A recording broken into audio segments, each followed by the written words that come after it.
Chapter 1845, Evil God's Sword. Just before the three scorching beams slammed into Shi Feng, the loading bar before him finally reached 100%. When the beams were less than 10 yards away from Shi Feng, a barrier of divine runes appeared. When the three beams met the barrier, it shook violently. As for Shi Feng, he shot backward like a cannonball. Boom. Shi Feng crashed into one of the mine shaft's sturdy walls. What power! Shi Feng was shocked as he stared at the mine shaft's deformed terrain. He had never thought that the lava hound would possess such frightening power even after dividing itself into 3 copies. They were currently inside a source fire vein. The walls surrounding them were sturdy and fire-resistant, especially the source fire. Ordinary flames wouldn't melt it, let alone vaporize it. One could easily imagine how high the lava hound's flames were. If those white-hot flames struck a player's equipment, not even magically enhanced dark gold equipment would survive. Only epic equipment might. If he hadn't activated Absolute Domain in time, he likely would have died from that attack. Retreat. Everyone retreat immediately. Shi Feng shouted through the team chat once the flames dissipated. Cola could barely tank 1 lava hound. Now that they had to face 3 miniature lava hounds, which were only slightly weaker than the full version, he knew they couldn't stay here for a moment longer. After issuing his command, he switched the aura of Earth to the aura of space, preparing to teleport out of this map. Whoa! As Shi Feng was about to escape using space movement, the 3 lava hounds howled as one. 3 light red ripples radiated from the beasts, and as if space had frozen, the 7 luminaries' ring failed to open a tear in space. Spatial lockdown? Shi Feng's expression darkened when he saw the growing spatial tear before him disappear. A monster with such peerless strength and the ability Spatial Lockdown were a nightmare for players. Coming across one such monster almost guaranteed death. Monsters that possessed the Spatial Lockdown ability were extremely rare in God's domain. Normally, only NPCs at the peak of God's domain could execute the ability. Shi Feng never thought that an elemental creature like the Lava Hound would be able to use it as well. You have touched on the almighty Fire God's taboo. Sacrifice your soul to beg forgiveness from the Fire God. The 3 lava hounds spoke in a chilling tone before charging at Shi Feng. Although the 3 lava hounds were small, their movements were so powerful that space itself trembled in their wake. Their strength could even rival the complete lava hounds. As the 3 lava hounds approached Shi Feng, they split up and assaulted Shi Feng from 3 different directions, transitioning into a battle formation as smoothly as NPCs. Is this a God's guardian? Shi Feng's expression turned somber as he watched the 3 lava hounds approach.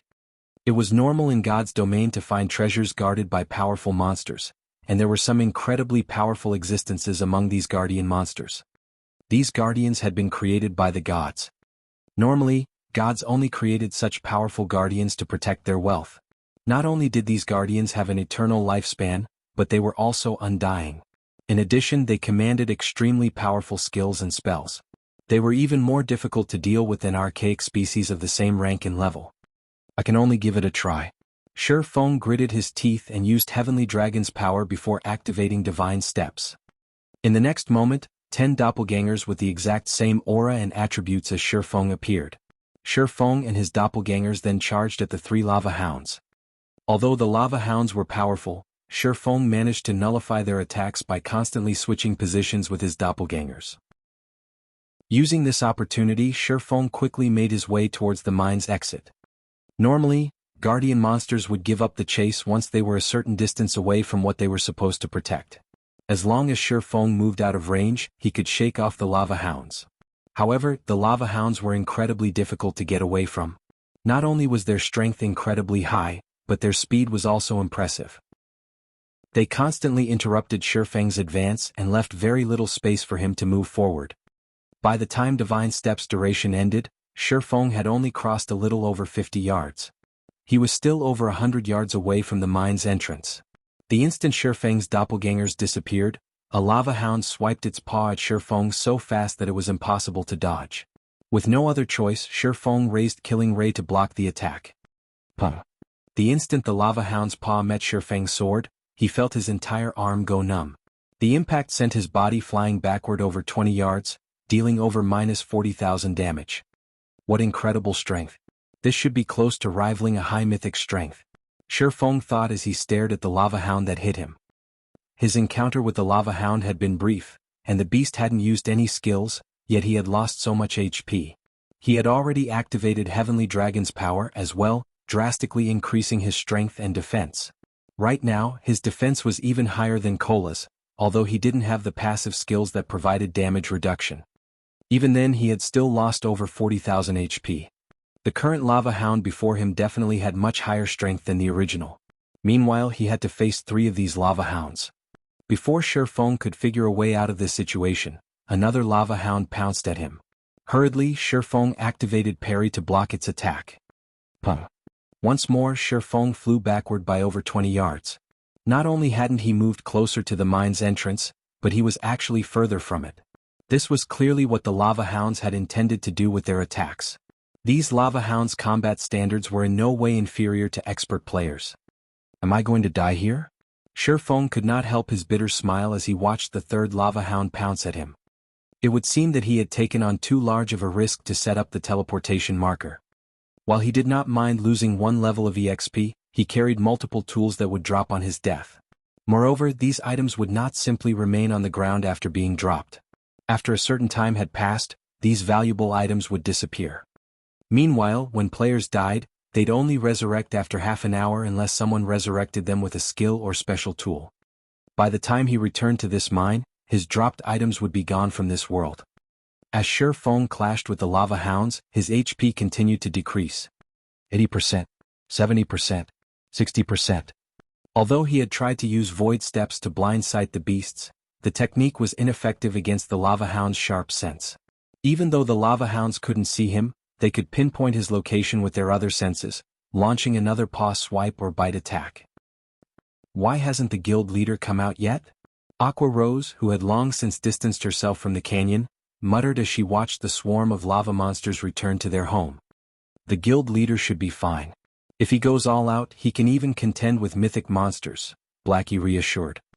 It's been so long though. Moreover, there were 3 lava hounds. I think it's best if I go take a look, Fire Dance said worriedly. I'll go with you, Flying Shadow offered as he followed Fire Dance. Meanwhile, inside the mine, Shi Feng watched the circling lava hounds and glanced at the small percentage of HP he had remaining with a bitter smile. Despite activating twofold Berserk, which temporarily granted him the power to contend with Tier 4 mythics, he still couldn't come within 100 yards of the mine's entrance.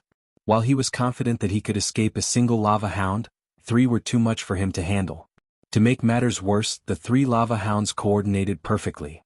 Although he had thought of using a magic or summoning scroll, the 3 lava hounds were simply too fast. They gave him no opportunities to use such tools. As twofold Berserk's duration continued to run out, Shi Feng frantically searched through his bag for items that could help him out of this predicament. Suddenly, he discovered a broken longsword that had been inactive in his bag for quite some time. This longsword was none other than the evil god's inheritance, a treasured sword that had once belonged to the evil god. Seeing that the lava hounds charged at him again, Shi Feng gritted his teeth and took out the evil god's inheritance. He then inserted his power into the weapon. Protecting the items that would drop if he died was undoubtedly more important than losing 10 points in all of his attributes. After Shi Feng powered the sword, the evil god's inheritance pulsated. An invisible force then spread out from the sword, sweeping through the mine with so much power that even space shook with the intensity. A moment later, a deathly aura pervaded the mine shaft. Chapter 1846, Broken Sword's Power. As the aura of death saturated the mine, space itself froze. The 3 lava hounds slid to a halt as they glared at the broken sword in Shi Feng's hand, wary. Pitch-black divine runes had appeared along the broken blade as the sword released plumes of dark smoke. The weapon felt cold and evil. The lava hounds finally discerned the broken sword's identity, and fear flashed in their eyes. It was as if they had remembered something horrific from their past. Despicable heretic! You dare set foot in this sacred land.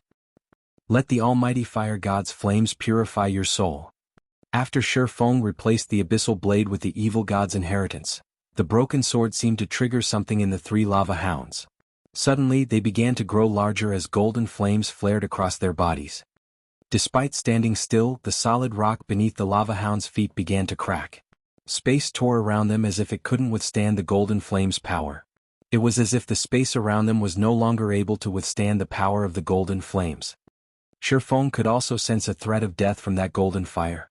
Moreover, Feng could tell that this death wouldn't just end with a single lost level. He could feel a power akin to soul fire, although this was many times stronger. Burning and devouring his soul would be child's play for this strange fire. If these golden flames burned a player's soul, the player's account would likely be left permanently crippled. Before Feng could think of a plan to get out of this troubling situation, the 3 lava hounds pounced as one. At this point, Feng had no skills that he could use to protect himself. In addition, the lava hound's movement speed had significantly increased. With no other options, Feng instinctively executed Sword's Orbit. Countless sword lights enveloped Feng, clashing with the 3 gigantic flaming beasts as they attacked. Boom, boom, boom. The resulting impacts tore the nearby rocky ground.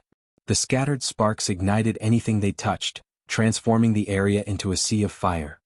The 3 lava hounds were thrown back, forming 3 large craters as they crashed into the ground. Damages of over -3,000 appeared above their heads. In contrast, Feng remained standing in his original position, although the ground beneath him had been burned and melted. Now, he stood in a deep crater of his own that had a smooth, glassy surface. What incredible power. So, this is a weapon that had once belonged to an evil god? Feng was stunned as he looked at the injured lava hounds. Truthfully, the broken sword he wielded was only fragmented legendary rank. Although the weapon provided a considerable boost to strength and attack power, he hadn't expected the boost to be this intense. After all, his abyssal blade was even stronger than ordinary epic weapons, but it had never been this powerful. Meanwhile, the lava hounds before him nearly had enough strength to rival high mythic ranked monsters. Even after activating twofold berserk, he still hadn't been a match for the lava hound's strength, yet when he had used the evil god's inheritance against these monsters, he felt as if he had hit a group of weak, powerless dogs. He hadn't felt the intense impact that he had experienced during his prior clashes with these beasts. Although he had seen weapons that could weaken an opponent's power in the past, he had never seen one as strong as the evil god's inheritance. The weapon had actually decimated Tier 4 mythic monsters' strength to such a great extent. That wasn't all. When he had clashed with the lava hounds, he had felt his own strength skyrocket. It was as if the broken sword had absorbed the monster's strength, transferring it to him. As Feng tried to get a better grasp on the evil god's inheritance's power, a lava hound stood up. This time, however, it did not charge at Feng. Instead, it howled with anger and formed a golden, threefold magic array in front of itself. A moment later, a beam of fire shot out from the magic array, moving so fast that Feng couldn't dodge in time. This beam was the result of the lava hound's Tier 4 spell, Red Lotus Breath, the same spell that had vaporized the source fire or earlier. In response, Feng simply swung the evil god's inheritance at the approaching beam of fire. Boom. The broken sword sliced the crimson beam in half, the flames disintegrating the stone wall behind Feng. Feng stumbled 5 steps back as a damage of over -10,000 appeared above his head. Sure enough, Feng was indescribably shocked, glancing down at the evil god's inheritance in his hand. As he had guessed, the evil god's inheritance could absorb an enemy's power, converting it into his own. Moreover, he had received far more power from this attack than the last. Not only had he gained 20% more strength, but his fire resistance had also increased by 30%. This ability was simply frightening. Due to this ability, his combat power had instantly soared. Moreover, he could sense that this still wasn't the evil god's inheritance's limit. Although he couldn't see the evil god's inheritance's exact attributes, when he wielded the weapon, he felt that he hadn't fully grasped the broken sword's power. The broken sword could grant him even more boons depending on the strength of the attack he received. However, the provided improvements were not without a flaw: their short duration. Each time it absorbed an attack's power, the weapon's wielder could only retain it for a short 10 seconds. Even so, it was amazing. Feng found it truly hard to imagine that the evil god's inheritance was still incomplete and that he only exhibited 10% of its power after sacrificing his attributes. If he could exhibit the weapon's full power, the result would be unimaginable. Most likely, he'd be able to suppress the 3 lava hounds completely. One should be able to leave now. When he saw the other 2 beasts charge towards him, Feng licked his lips in excitement and ran to meet his enemies in battle. Previously, the difference between their basic attributes had been too great. Even after using twofold berserk, he had been thoroughly suppressed. Now, however, his strength had surpassed the lava hounds after he had weakened them and boosted his own with the evil god's inheritance. Shi Feng relied on his superior strength and technique to push the two lava hounds to the side. He then dashed for the mine's entrance like a powerful gale. When the lava hounds caught up to Shi Feng, he easily threw them back with an attack. In less than 5 seconds, Shi Feng burst from the mine and back into the canyon. Thousands of lava monsters then turned to look at the swordsman. "Big Sis Fire, the guild leader is out," Flying Shadow said, breathing a sigh of relief when he saw Shi Feng emerge from the mine. However, his excitement quickly faded, and a somber expression dominated his face. Thousands of lava monsters surrounded Shi Feng, including the 3 mythic lava hounds that chased after him. Even a tier 2 assassin like him or Fire Dance would have no hope of surviving such an encirclement, much less a swordsman like Shi Feng. "I'll attract the monster's attention. Ready a defensive magic scroll and prepare to use it on the guild leader." Fire Dance felt her scalp tingle as she watched the swarm of monsters close in on Shi Feng, but she had to try to rescue her guild leader. She could feel how extraordinary the flames that enveloped the lava hounds were. If those flames claimed Shi Feng's life, he'd lose far more than a single level. Just as Fire Dance was about to dash forward, Shi Feng raised the evil god's inheritance into the air. Suddenly the canyon's mana began to gather around the broken blade, and the sword gradually took on a mist-like state. Shi Feng swung the weapon lightly at the surrounding lava monsters. The mist-like broken sword suddenly disappeared from Shi Feng's hand and transformed into 5 pitch-black sword lights that flew at the offending monsters, devouring everything in their path. This move was the evil god's inheritance's only skill after Shi Feng had sacrificed a fraction of his attributes. Godslayer. With one attack, every chieftain and lord-ranked lava monster nearby was incinerated, their ashes scattering in the wind. The surviving monsters were heavily injured and unable to make the slightest movement. Chapter 1847, Flame Demon's Crown. When Shi Feng had swung the broken sword, the attack had carved 5 deep grooves in the rocky ground around him. The canyon's terrain had changed drastically.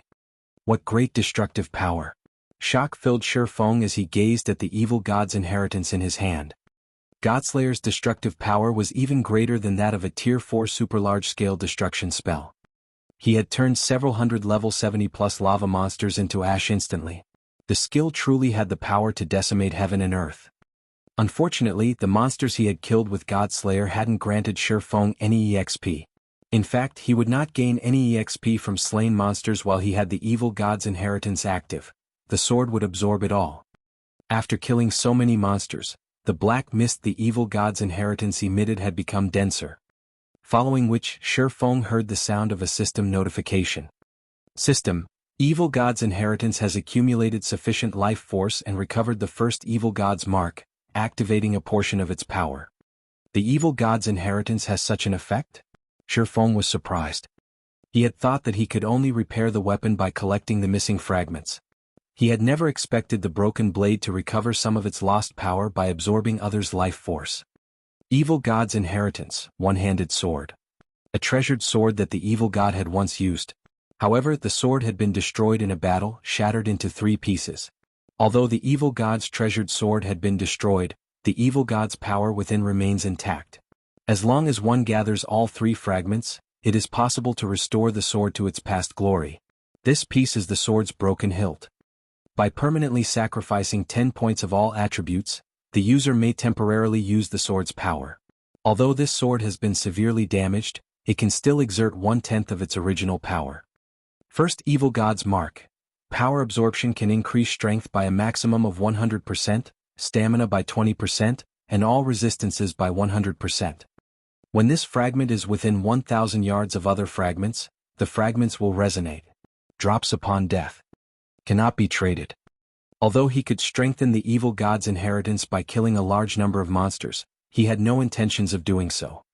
While Shi Feng might wield extraordinary power when he used the evil god's inheritance, he'd have to sacrifice 10 points from every basic attribute permanently each time he wielded the weapon. While 10 points in all attributes might not be much to a Tier 2 player, it would add up. If he used the weapon for too often, he would cripple his account. One could say that the evil god's inheritance was even more evil than magic weapons. Hence, the evil god's inheritance should only be used as a final trump card. Shi Feng had no intentions of feeding the evil god's inheritance any more life force right now either. He only had half an hour to use the weapon after activating it. How much life force could he possibly accumulate in half an hour? However, the ability to strengthen the evil god's inheritance had truly been an unexpected boon. Following which, Shi Feng charged out of the hole he had opened in the monster encirclement.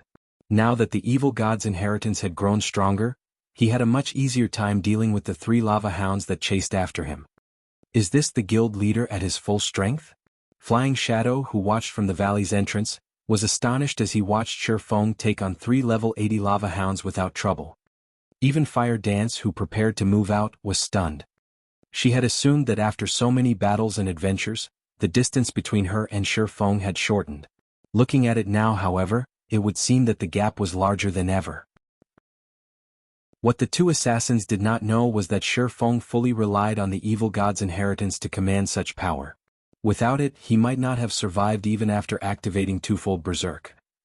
Shi Feng quickly escaped the lava hound's grasp, and although this further enraged the mythic monsters, they didn't dare leave their domain by as much as a centimeter. They could only watch until Shi Feng left their sight. Despicable heretic. The almighty fire god will not let you get away with this. After Shi Feng had vanished, the lava hounds released furious howls, the sounds echoing throughout the valley. At the same time, a system notification reached Shi Feng's ears. System, you have incurred the RRE god's wrath. As long as you enter the fire god's territory, its guardians will hunt you to the death. How ruthless. Shi Feng could not help his astonishment as he read the system notification. He had only set up a teleportation marker in the fire god's ancient land, yet he was now prohibited from entering any location the fire god sheltered. This penalty was truly severe. After all, the fire god was a god who had left behind many areas in God's domain. The fire god had even been responsible for creating a number of other worlds. This penalty basically warned him that he could lose his life if he entered any of these locations. Unless he was strong enough to defeat the area's guardians, he shouldn't even consider exploring the locations. But after giving the matter some thought, Shi Feng didn't mourn the loss. Now that he had constructed a teleportation marker in the fire god's ancient land, he could lead a team to mine the source fire or without revealing themselves to the lava hounds as long as he prepared properly. In 10 days he could also visit the so-called underground country, possibly obtaining another significant harvest. Overall, he considered this transaction quite profitable. After leaving the canyon, Shi Feng regrouped with Zero Wing's other members.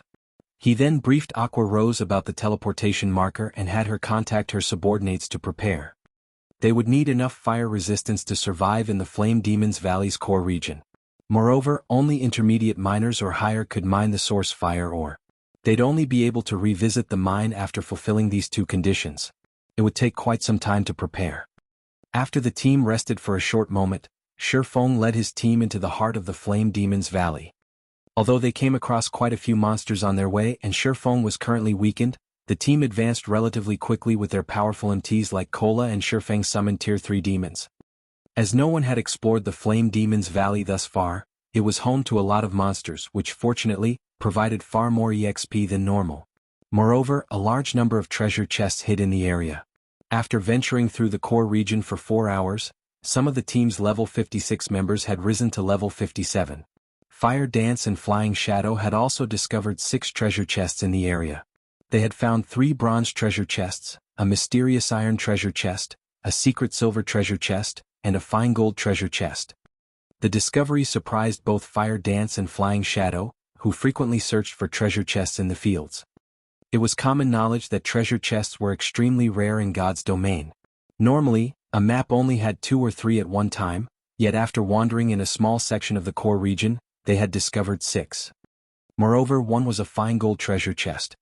Past level 50, a bronze treasure chest would contain loot that could rival the items a High Lord dropped, while mysterious iron chest items were on par with a Great Lord, and secret silver treasure chests dropped items on par with a Grand Lord's loot. As for a fine gold treasure chest, its loot could rival that of a mythic monster. However, in the Flame Demon's Valley, both the monsters and the treasure chests offered weapons and equipment that were all level 70 or higher. Unfortunately, current players couldn't use these items unless they had weapons and equipment that could reduce level requirements by 15 levels or more. As Shi Feng activated the fine gold treasure chest, It released a light that illuminated the gloomy sky above the Flame Demon's valley. Even players several thousand yards away could see the glow. The Flame Demon's crown? Shi Feng was flabbergasted when he saw the exquisite flaming crown inside the treasure chest. Chapter 1848, Ancient Demon. Guild Leader, did you find something good? Aqua Rose asked curiously as she watched Shi Feng's blank expression. The rest of the team turned to look at Shi Feng as well, anticipation flashing in their eyes. They all wanted to know what kind of treasure a fine gold treasure chest had to offer. A fine gold treasure chest was almost impossible to find in level 50+ maps. The best players normally found were secret silver rank. Meanwhile, even mysterious iron treasure chests could cause a heated struggle between guild teams. The higher quality treasure chest players found, the more of a commotion activating the treasure chest would cause. In turn, this would lead to more players finding out about the treasure chest. Moreover, after players acquired the items inside a treasure chest, there was a 2-hour period when the items would be guaranteed to drop upon death. Hence, whenever a treasure chest appeared in the fields, a slaughter would soon follow. Fortunately, Zero Wing's team didn't have to worry about being attacked. After all, this place was the Flame Demon's Valley. The only other players that might see the glow from the fine gold treasure chest were the Ninth Heaven members. Even if other players with hostile intentions discovered them, they had no fear that anyone would try to rob them. Something good has dropped, Shi Feng said, laughing. He then retrieved the Flame Demon's crown and shared its statistics in the team chat. Flame Demon's crown, head, fine gold rank. Equipment requirement: Strength 800, Agility 800, and Intelligence 800, Defense plus 100 additional passive /. Flame Demon's body allows the wearer to gain the body of a flame demon, increasing fire resistance by 200 and becoming immune to burning effects. Additional active /. Flame Avatar becomes immune to all flame damage for 1 minute. Cooldown, 10 minutes. After reading the Flame Demon's crown's details, the team lost their prior excitement. Guild Leader, this crown is a scam. Not only does it have such a high equipment requirement, but it doesn't actually offer any basic attributes. The only good thing about it is its high fire resistance, but it isn't worth sacrificing everything else. I feel the same. The monsters in harsh environments are generally very powerful. Although this crown can provide sufficient fire resistance to survive in these maps, without the basic attributes, you'll have a difficult time dealing with monsters. It would be much better to equip several pieces of equipment that provide less fire resistance but have significant basic attributes. Its defensive properties are even more important. No matter how I look at this crown, it doesn't seem to have any. Everyone quickly discerned the pros and cons of the Flame Demon's crown. Even level 50 common cloth armor had more than 100 defense. The Flame Demon's crown's defense was practically a useless decoration. In addition, losing the basic attributes from a piece of equipment would reduce a player's attributes by around 10%. This would cause at least a 20% reduction in combat power. Moreover, due to the lack of defense in the head section, others would have a weakness to exploit.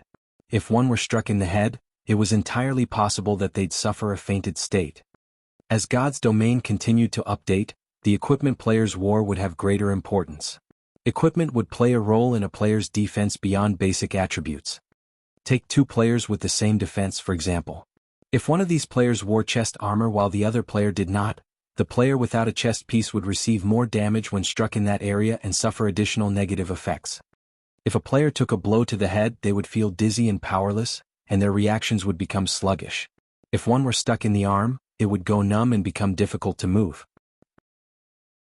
There were subtle differences in the negative effects depending on the materials of their equipment as well. An attack's impact was one such example. During the early stages of the game, these negative effects were barely noticeable, but as players took on higher-leveled monsters, these negative effects would become more prominent. As a result, players would have to choose their equipment carefully. It wasn't enough to prioritize basic attributes. Players also needed to focus on their equipment's compatibility and defensive properties. Meanwhile, the Flame Demon's crown, made of fire with a pitiful 100 points in defense, clearly didn't have any. It was a costume piece at best. If one equipped the Flame Demon's crown during battle, they'd be asking for an early death. Shi Feng simply revealed a bitter smile as he stored the Flame Demon's crown. He had to admit that his guild member standards had significantly improved. Their understanding of weapons and equipment was no longer limited to basic attributes. Unfortunately, they were still somewhat ignorant. This didn't particularly surprise Shi Feng. His teammates were still relatively low-leveled after all. They still didn't fully understand resistances. They did not know just how valuable a piece of equipment capable of increasing fire resistance by 200 points was. Among the items in the fine gold treasure chest, the Flame Demon's crown was easily more valuable than the other items combined. By the time mainstream players had reached level 100 and beyond in the past, a Flame Demon's crown had sold for a whopping 5,000 gold. With that amount of money, one could purchase an epic equipment with poor attributes. Even so, players rarely sold their Flame Demon's crowns. Equipment that added 200 fire resistance was extremely rare. Most importantly, the Flame Demon's crown's Flame Demon's body allowed its wearer to become immune to burning effects. In other words, no matter how hot an environment was, players would not suffer any negative effects. They could maintain their combat power at its peak. Of course, due to the Flame Demon's crown's glaring weakness, it was only suitable for expert players. Ordinary players would be better off wearing several pieces of equipment that provided both basic attributes and fire resistance. Ordinary players already fought to get their basic attributes up to standard and as a result, struggled against monsters and in team dungeon raids. They would be asking for trouble by using a piece of specialized equipment like the Flame Demon's crown. However, expert players were different. They would easily have enough basic attributes even without wearing a headpiece. When fighting in sweltering environments, it was far more important for expert players to have high fire resistance.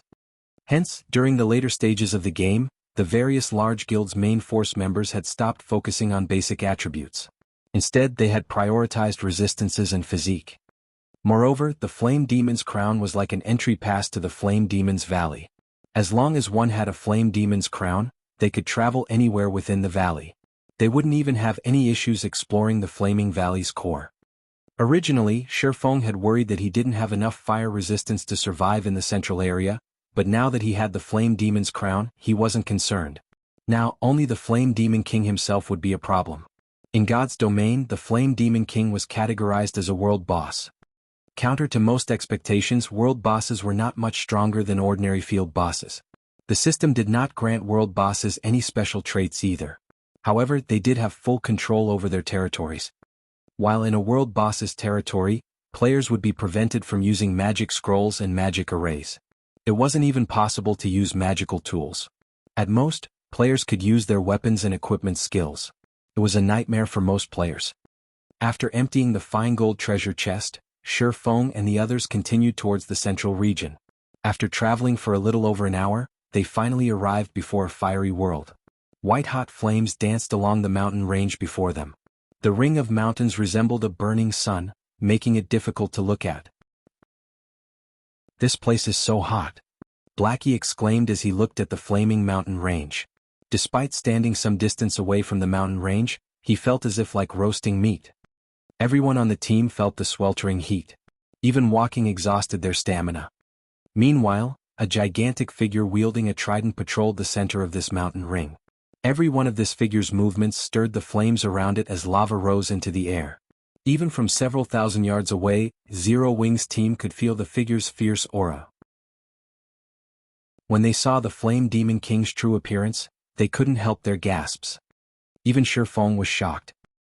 Flame Demon King, elemental creature, ancient fiend, mythic, level 83. HP 720, 000, 000/720, 000, 000. An ancient fiend. How is this possible? Shi Feng was indescribably shocked when he saw the Flame Demon King's statistics. Shouldn't it be an archaic species? Chapter 1849, The World Gate. Guild Leader, don't tell me we're supposed to fight that boss. Is that really a mythic monster? The Flame Demon King was a 50-meter tall giant. Every one of its movements stirred up a storm in the sea of fire around it. Zero Wing's team could tell how terrifying this monster was just by looking at it. When he saw the Flame Demon King, Kola, who had brimmed with confidence, felt his scalp tingle. This boss could likely even slay a 1,000-man team of level 80 Tier 2 experts. Compared to the mythic monsters they've encountered thus far, the Flame Demon King was on an entirely different level. Could the new expansion pack I triggered have made the Flame Demon King stronger? Feng pondered as he looked at the Flame Demon King. The more he thought about it, the more his theory seemed plausible. After all, the Flame Demon's Valley was only a level 70 plus map. It wasn't a level 100 plus map. An ancient fiend shouldn't be here. An ancient fiend was an elemental creature that had fully unlocked its bloodline and reverted to its ancestral form. Although ancient fiends were no match for dragons in terms of life rating, they were fully capable of rivaling ferocious beasts. Even an expert team that was 20 levels higher wouldn't be a match for a mythic-ranked ancient fiend, much less an expert team of the same level. In addition, the Flame Demon King had a world boss's special ability. Not even a 100-man team of level 100 tier 3 players could defeat this monster. There's no helping it, I can only adjust my plans. Following which, Feng addressed his team. I had thought that I could complete this quest and get everyone out of here safely, but that's no longer possible. I'll have to ask you all to sacrifice yourselves to lure the Flame Demon King away from its territory. Try to buy as much time for me as possible. Violet, you won't be joining the fight. I need you to hide in the distance. Once the battle is over, you'll be responsible for resurrecting the team. All he could do now was lure the Flame Demon King away from the World Gate. The players that would be responsible for buying time would die, but with the resurrection skill he had given Violet Cloud, they could reduce the death penalty his teammates suffered. I understand. Violet Cloud nodded. None of his teammates had any objections to Feng's proposal. They were the guild's main force members. Their weapons, equipment and levels had been granted by their guild. It wasn't unusual to die for their guild's benefit very quickly. The team followed Feng's instructions. Cola would be the first player responsible for attracting the Flame Demon King's attention and luring it to the designated area. After Cola died, Turtledove and Yi Wumian would take over. Once all three MTs had died, the rest of the team would split up and flee, forcing the Flame Demon King to waste as much time as possible chasing them down. Move out. Feng commanded once he was in position a short distance away from the valley's entrance. Following his orders, Cola charged into the flaming valley. Shortly after he had set foot in the sea of fire, a deafening roar echoed from the valley's center. Little human. You dare trespass in the Flame Demon King Minakolen's territory? I'll show you just how frightening fire's anger is. As the voice faded, the Flame Demon King emerged from the raging flames, its movements causing waves of fire that washed over Cola. Not daring to be careless, Cola immediately activated Power of Darkness and hid behind Titan Guard. Boom. As the firestorm slammed into him, Cola stumbled 3 steps backward, a damage exceeding -20,000 appearing above his head. So strong. Just its movements caused such a powerful attack. Aqua Rose, who watched from afar, could not help her shock when she saw Cola lose 1/8 of his HP despite his active Berserk skill. Normally, Cola could face a level 70 mythic monster head-on after activating his Berserk skill, yet he had just lost so much HP after an indirect attack from the Flame Demon King. The team's other members paled when they saw this. If they had received that indirect attack, they would have likely lost over 50% of their HP. They felt like ants before this world boss. As the Flame Demon King's frightening strength stunned Zero Wings players, the boss had arrived before Cola. The Flame Demon King then thrust its trident at the Guardian Knight with so much speed that the attack had been invisible to the naked eye. Fortunately, Cola had already raised Titan Guard and blocked the attack in time. After blocking the attack, however, Cola had lost all feeling in his arms. Like a cannonball, he had been thrown back, only stopping as he crashed into a massive boulder. Cola's HP instantly fell by over 80,000, more than half of his total. The team was stunned.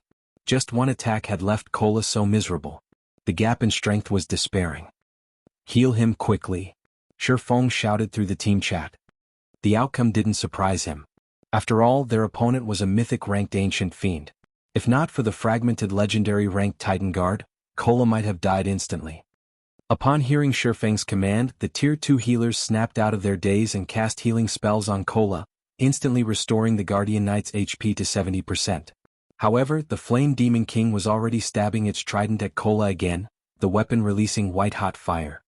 The white-hot flames shocked Cola. Hurriedly, he activated Protection Blessing. After its upgrade to Tier 2, Protection Blessing reduced the damage he took by 60%. However, when the trident met Cola's shield, the stone under his feet shattered, forming a crater.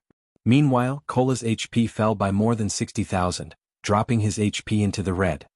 By the time the Flame Demon King executed another attack, the team's healers only recovered Cola's HP to 50% of his total.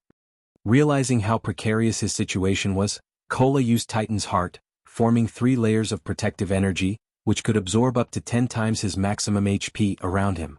With Titan's Heart in effect, Cola quickly fled the Sea of Fire. Seeing Cola pull away from the valley, Shifeng breathed a sigh of relief. Fortunately, he had upgraded Titan Guard to the fragmented legendary rank earlier. Otherwise, the 3 MTs wouldn't be able to lure the Flame Demon King away before they died, even if Cola, Turtledove, and Yi Wumian worked together. Afterward, equipping the Flame Demon's crown, Shifeng activated Gale Domain and charged into the flames that could even melt fine iron. As expected of the Flame Demon's crown, it really is wondrously effective. When Shifeng soared through the fire, he only felt a little warm. He wasn't in any pain at all. Due to the additional 200 fire resistance the crown provided, he now had over 400 fire resistance. His HP only fell by a little over 100 each second he remained in the fire. After flying for about 40 seconds, he noticed Cola's name darken among the list of his team members. It was obvious that the Flame Demon King had killed Cola. So quickly? When Shifeng realized that he was still over 200 yards away from the stone gate in the center of the valley, his expression darkened. Cola was the sturdiest player in the team. He had thought that the Guardian Knight alone would be able to buy him enough time to reach the World Gate, but it seemed that the Flame Demon King was much stronger than he had expected. As soon as Shifeng reached the World Gate, he pulled out the Philosopher's Hand and used it to activate the stone doors. At this point, Turtledove had also fallen, and only Yi Wumian remained alive of the team's 3 MTs. I need to hurry. Shifeng used the Philosopher's Hand's power to repair the broken magic arrays on the World Gate. As he did, a furious roar reached him from outside of the valley. Despicable trespasser! You dare to open the World Gate! As the voice faded, a pillar of fire rose from its origin, following which, everyone but Shifeng and Violet Cloud's names went dark. This situation put immense pressure on Shifeng. He pushed himself to work faster. Faster. While Shifeng repaired the World Gate's magic arrays, he could feel the space around him boil. This meant that he was already standing within the Flame Demon King's sphere of influence. The Ancient Fiend's movement speed had completely exceeded his expectations. Despicable human! Vanish alongside your sins. When the Flame Demon King caught sight of Shifeng, it threw its flaming trident at the swordsman. However, before the trident could reach Shifeng, he activated the aura of Earth's absolute domain. Yes, it's done. Using the period of invulnerability absolute domain granted him, Shifeng completed the final magic array. Following which, he placed a hand on the World Gate's main magic array and said, "Open, World Gate." Chapter 1850 Hidden Reward. With Shifeng's command, the divine runes on the gigantic pair of doors before him began to glow with a purple-gold light. A moment later, the divine runes released a beam of light that threatened to devour the Flame Demon King. No! Upon seeing the beam, the Flame Demon King, who was within 50 yards of Shifeng, turned in a panic and tried to flee. However, the beam of light was much faster than the Flame Demon King. In the blink of an eye, the purple-gold light enveloped the world boss, and the Ancient Fiend cried out in pain. In the next moment, the Flame Demon King began to shrink, and the flames around its body gradually extinguished. A short moment later, the World Gate slowly opened. Some force sucked the valley's fire through the opening gates, and the Flame Demon King began to shrink even faster. From its original height of 50 meters, the Flame Demon King quickly shrunk to 40 meters, 30 meters, 10 meters. By the time the World Gate was fully open, the black hole within had devoured every last flame in the valley.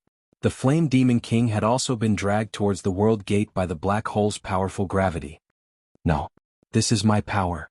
The Flame Demon King shouted, panicking as it used every shred of power to fight the black hole's pull. Seeing this, Shifeng could not help but breathe a sigh of relief. He had no hope against a level 83 mythic-ranked Ancient Fiend right now.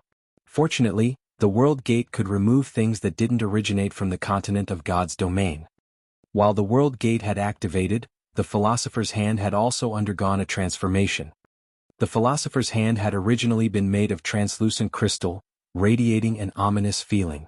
Now, however, not only had the ominous feeling disappeared, but the translucent hand had also transformed into a blood-red bead.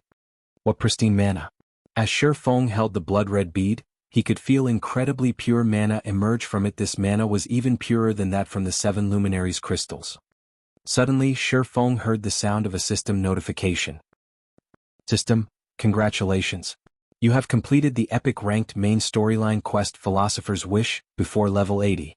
Rewarding Philosopher's Hand, plus 40% EXP of current level, 5 legacy skill points, 30 free mastery points, 30,000 subclass proficiency points, and 1 subclass dark gold design. When the system notification ended, Shi Feng's experience bar rose to 52% of level 68. However, obtaining the complete Philosopher's Hand excited Shi Feng far more than the bountiful EXP. This was a bona fide legendary item. Any superpower in God's domain would easily go mad over this.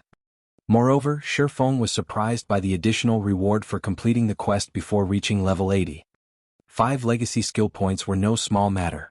In addition, the awarded 30,000 subclass proficiency points would save him a lot of time when upgrading his Forger subclass.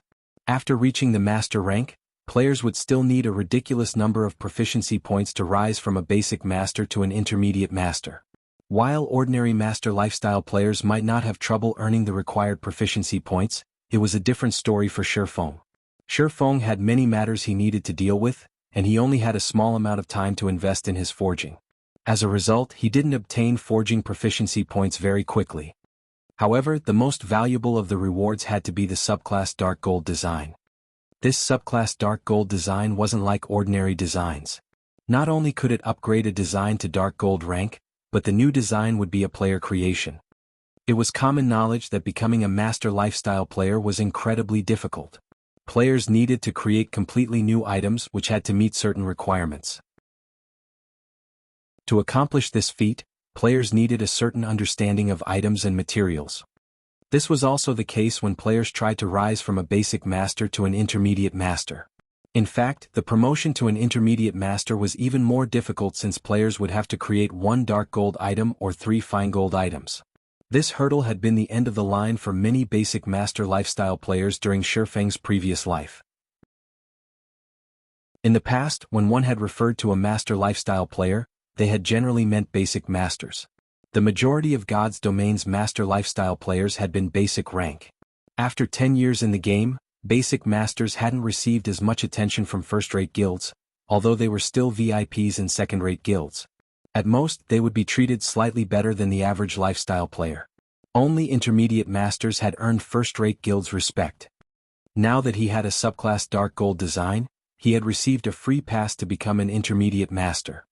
Of course, an intermediate master that reached the rank by using a subclass dark gold design wasn't as capable as a player that reached the rank through their own hard work and original items. The latter had solidified their foundation, while the former had none.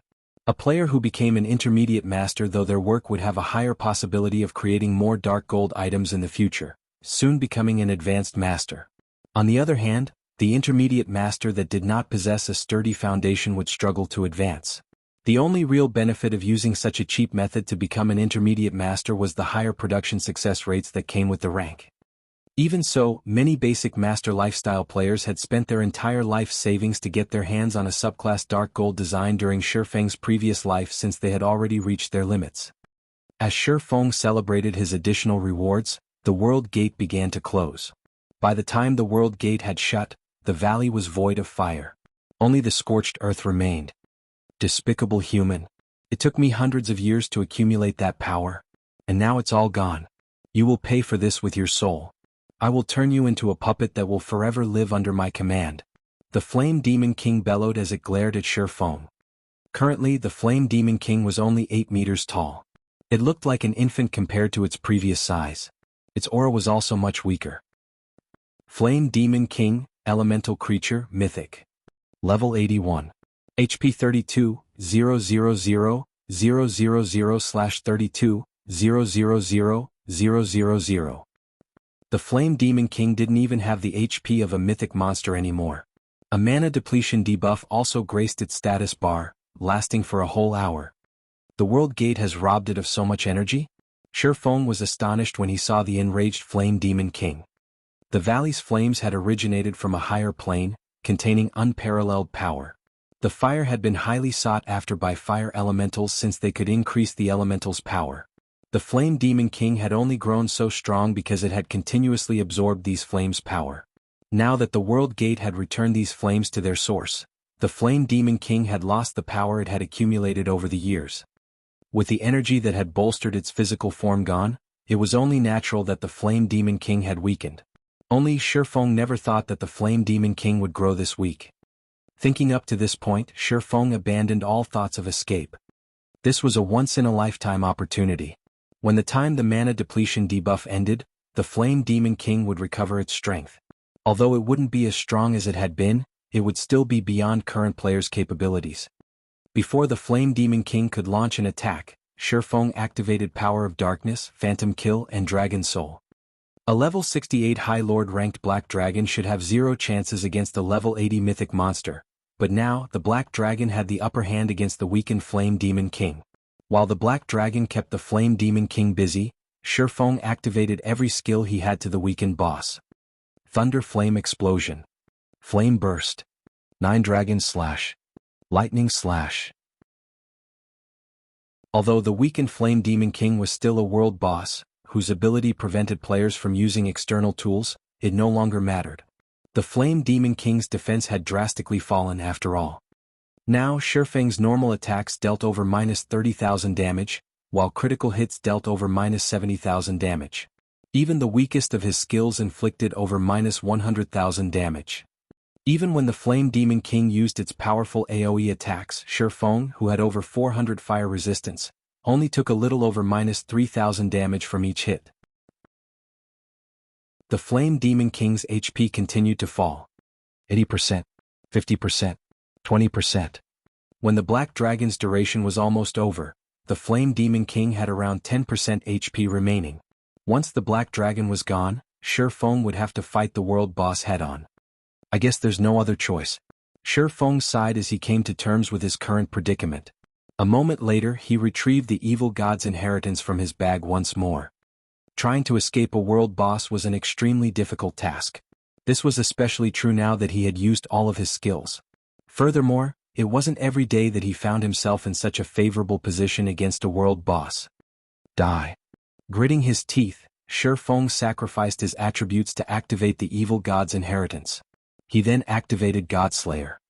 5 pitch-black sword lights instantly pierced the Flame Demon King, leaving 5 deep grooves in the rocky ground before Shifeng. Despicable human. If the World Gate hadn't taken my power from me, the Flame Demon King's eyes burned with rage as it glared at Shifeng, but despite its fury, the Flame Demon King's HP didn't stop depleting before it eventually reached 0. Boom. As the Flame Demon King fell to the ground, its fiery body started to dissipate. A short moment later, only Shifeng remained in the scorched valley. Chapter 1851, Flame Demon King's Loot. After the Flame Demon King died, the rampaging mana in the valley settled down. It's finally dead. Shifeng breathed out a sigh of relief as the Black Dragon disappeared, shortly after the Flame Demon King died. If not for the Black Dragon's assistance, he wouldn't have been able to defeat the Flame Demon King. After all, even though the Flame Demon King was weakened, it was still a mythic monster. The boss had possessed not only superior strength but also far more HP. Even if the Flame Demon King had only 10% of its HP left, it would still have had more than enough time to kill him. Although he had to sacrifice another 10 points of every basic attribute to kill the Flame Demon King, he forgot about the loss when he saw the small mountain of items the boss dropped.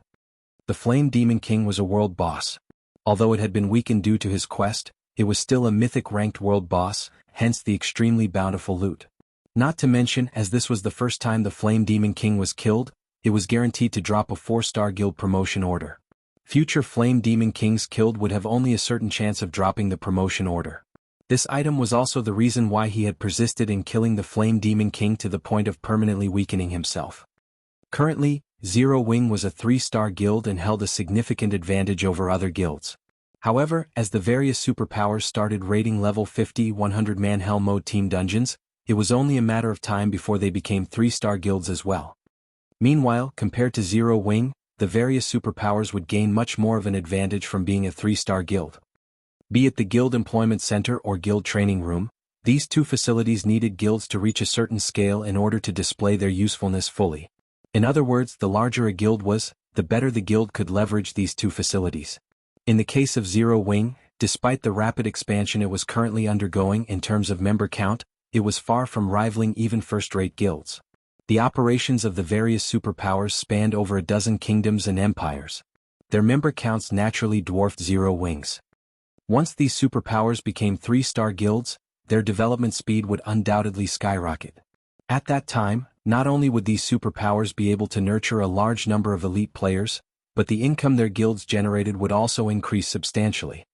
If Zero Wing, a guild that ruled over only a single kingdom, wished to surpass these superpowers, which had become 3-star guilds in terms of development speed, then there was only one way to do so. By getting promoted into a 4-star guild. Unlike a 3-star guild, the benefits offered by a 4-star guild did not manifest with the scale of a guild. Instead, these benefits were apparent in the finer details. Reaching the 4-star rank would not give a guild the privilege to construct any additional facilities.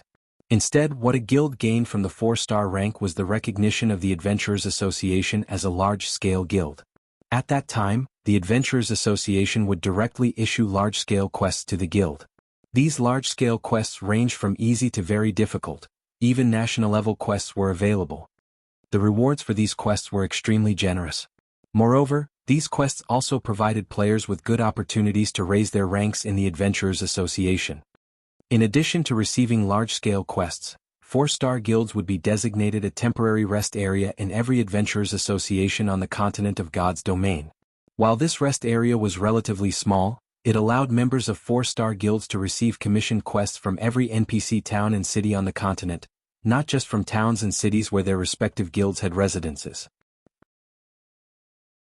Due to this benefit, members of 4-star guilds could travel all over the continent to do quests, no longer hindered in their leveling speed and acquirement of resources by competition over a limited number of quests. The only downside to this was the Adventurers Association's tax on players' quest rewards when completing commissioned quests accepted from these designated rest areas. This, in turn, reduced the guild's income from these quests. Even so, this benefit would still help guilds generate much more wealth than before. At the same time, guilds would also be able to raise their popularity in the various NPC kingdoms and empires significantly, killing 2 birds with 1 stone. This was the distinguishing feature of a 4-star guild. After reaching the 4-star rank, a guild's development would no longer be tied down to the territories they controlled. Of course, the consequence of this feature was also very obvious. The amount of competition guilds had to face would increase drastically. However, so long as Zero Wing managed to become a 4-star guild ahead of others, it would seize a significant advantage over the other guilds, hence Shifeng's persistence in killing the Flame Demon King. Following which, Shifeng started going through the Flame Demon King's loot. Just like he expected, there was indeed a 4-star guild promotion order among the dropped items. So long as a 3-star guild possessed 200,000 guild popularity, it could be upgraded into a 4-star guild using this promotion order. As expected of a world boss, its loot sure is bountiful. Shifeng was inwardly astonished as he looked over the statistics of the other dropped items. The Flame Demon King had dropped over 100 items in total, the majority of which were rare materials, including the extremely rare 7 Luminaries crystal. Although only 3 7 Luminaries crystals dropped, the equivalent often units, the value of these 7 Luminaries crystals still exceeded that of the other materials by a large margin. The rest of the loot were level 70 plus weapons and equipment. Practically every one of these weapons and equipment was of fine gold rank. Only one of them was epic rank. Among the fine gold equipment dropped, 4 pieces belonged to the level 70 fine gold ranked Sins of Thunderfire set. The boss also dropped the entire level 70 fine gold ranked Scorching Wind set. While the weapons and equipment dropped looked subpar at best, Shifeng's eyes glowed with excitement when he saw them. His reaction was because the Sins of Thunderfire set was top-tier set equipment for magical classes. This was set equipment that only level 70 plus mythic ranked field bosses dropped. The set had a total of 6 pieces, and even superpowers would need to expend a lot of effort to collect the complete set. As for the Scorching Wind set, it was similarly top-tier set equipment but for plate armor classes instead of magical classes. Not only did the Scorching Wind set provide higher fire resistance than the Dark Corrosion set, but its 6-piece set effect was also extremely heaven-defying. It allowed players to transform into a war god of fire and acquire a life rating that could rival archaic species. Although players would incur double damage from ice and water type attacks than they normally would, it was still plenty amazing. The Sins of Thunderfire set's 6-piece set effect was similar to the Scorching Wind sets, allowing its user to transform into a Thunderfire messenger. Due to these two set effects, despite the ordinary basic attributes the two sets provided, they had ended up publicly recognized as the strongest level 70 set equipment available in the game. Even level 70 Dark Gold set equipment could not rival them. Shi Feng had never thought that he would be able to obtain the entire Scorching Wind set. As for the Sins of Thunderfire set, he was just short of 2 set pieces to complete the set. Once he geared 2 guild experts in these 2 sets, he would have himself 2 peak experts. As for the sole epic equipment dropped, it was a pair of cloth armor gloves named Hands of Fire. Not only did the gloves provide a significant amount of fire resistance, but it even increased the spell completion rate of players by 2%. It also had a skill that allowed its user to summon a Lord-ranked fire familiar, making this pair of gloves perfect for Magicka-class players that were not adept in melee combat. After Shi Feng was done going through the Flame Demon King's loot, he then took out the Philosopher's Hand from his bag and inspected it, suppressing the excitement in his heart as he looked through its attribute panel. As he needed to deal with the Flame Demon King before, he had not had any time to inspect the fully recovered Philosopher's Hand. Now that the Flame Demon King was dealt with, he naturally had to take a good look at this legendary item, which had disappeared from God's domain in his previous life.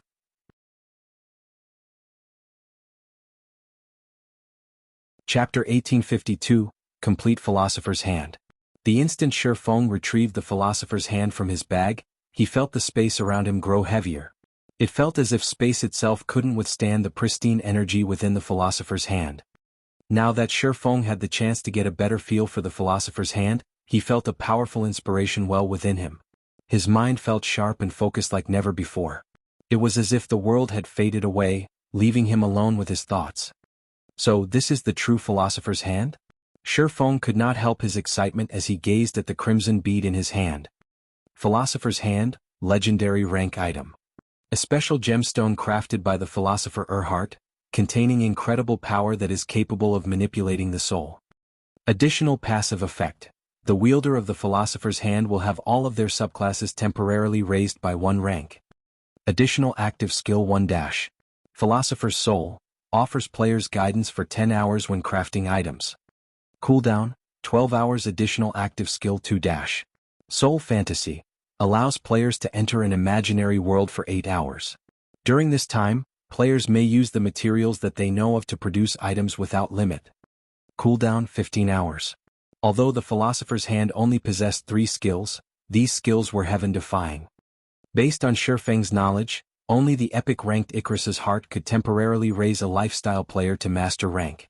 In Shi Feng's opinion, Icarus's Heart's ability to do so was already heaven-defying, but compared to the Philosopher's Hand, Icarus's Heart was a cheap knockoff. However, compared to the Philosopher's Hand, Icarus's Heart couldn't even be considered a cheap knockoff.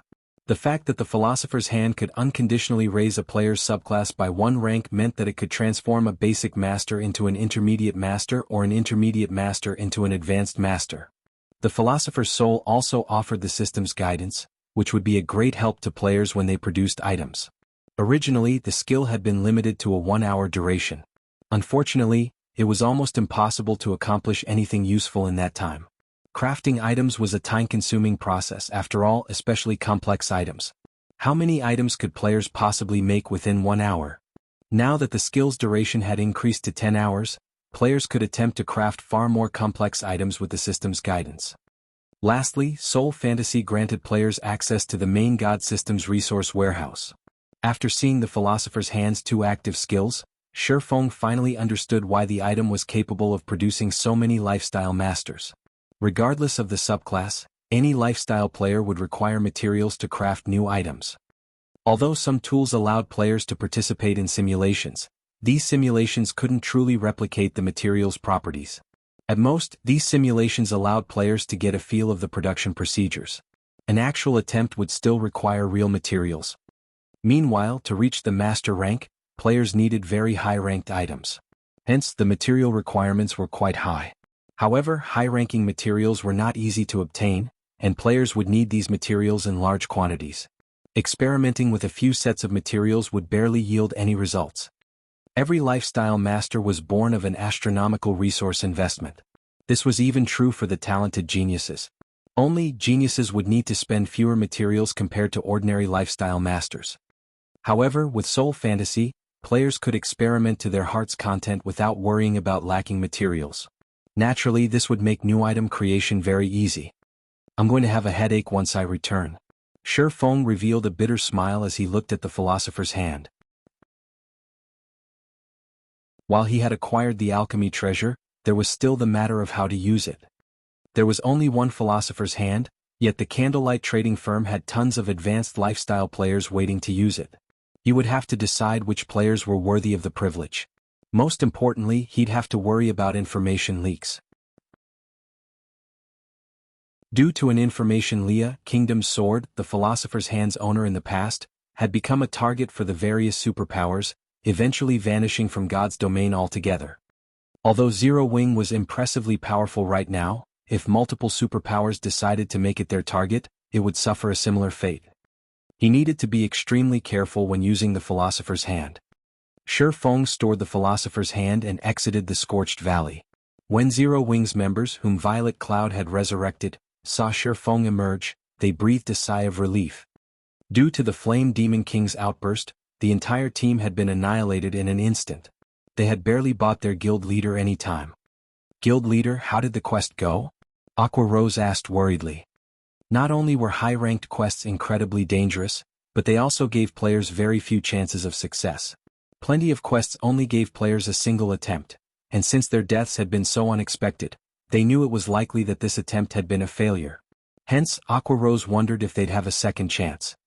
On the off chance that this quest didn't offer a second chance, Shi Feng would have to suffer the system's penalty. To ordinary guild experts, suffering a system penalty wouldn't be much of a problem. At worst, if the penalty were severe, they could just start over with a new account. However, Shi Feng was different. He was Zero Wing's guild leader. If he suffered such a severe penalty, it would shake the very foundation of the guild. Relax. I completed my quest, Shi Feng said, chuckling at the worried expression on Aqua Rose's face. That's wonderful. I worried that we had failed the quest and you'd have to pay a high price for it. Now that the quest is complete, we didn't waste our trip here, Aqua Rose said, breathing a sigh of relief. She then looked at Shi Feng curiously and asked, "But, guild leader, you really are amazing. You actually escaped the Flame Demon King after completing your quest. Looking at the terrain, there should only be one path out of the valley. How did you manage to hide from the boss, guild leader?" She had experienced the Flame Demon King's frightening might personally. The world boss had been beyond terrifying. It was basically a god to current players. She found it very difficult to imagine any players defeating the Flame Demon King, even after reaching the same level. She didn't even know if a 100-man team of level 100 players had any hope against the Flame Demon King. Hearing Aqua Rose's question, the rest of Shi Feng's team turned towards him, curious. The Flame Demon King had slain Turtledove, a tier 2 metric tons who had activated her berserk skill, in just 3 hits, yet Shi Feng had escaped the boss unharmed. It was incredible. Hide? I wish I could have hidden from it, but the valley is only so large. Where would I possibly hide? Shi Feng said, shaking his head. Huh. If you didn't hide from it, how did you get away safely, guild leader? Didn't the Flame Demon King discover you as you left? Shi Feng's reply on confused Aqua Rose further. When the Flame Demon King had killed her, she had caught a glimpse of the boss as it charged back into the valley, where Shi Feng had still been. It discovered me, of course, Shi Feng said, smiling. But rather than wait for it to attack, I decided to strike first. Then, guild leader, how did you get out? Aqua Rose asked, utterly confounded. Did you use an auto-resurrection tool? Although auto-resurrection tools were very rare and precious in God's domain, they were nothing new. Aqua Rose couldn't think of any other way that Shi Feng would have escaped the Flame Demon King's pursuit. Take a look at this, Shi Feng said, smiling as he retrieved a gigantic crimson crystal ball from his bag. The fire-type mana within the crystal ball was so dense that the ambient fire-type mana automatically gathered around it. Isn't that a flame core? But the fire-type mana in the core is incredibly dense. It's even denser than the flame cores we obtained from Great Lord-ranked flame demons. Looking at the gigantic flame core in Shifeng's hands, Aqua Rose realized a possibility. Doubtfully she asked, "Could it be, Guild Leader? Did you kill the Flame Demon King?"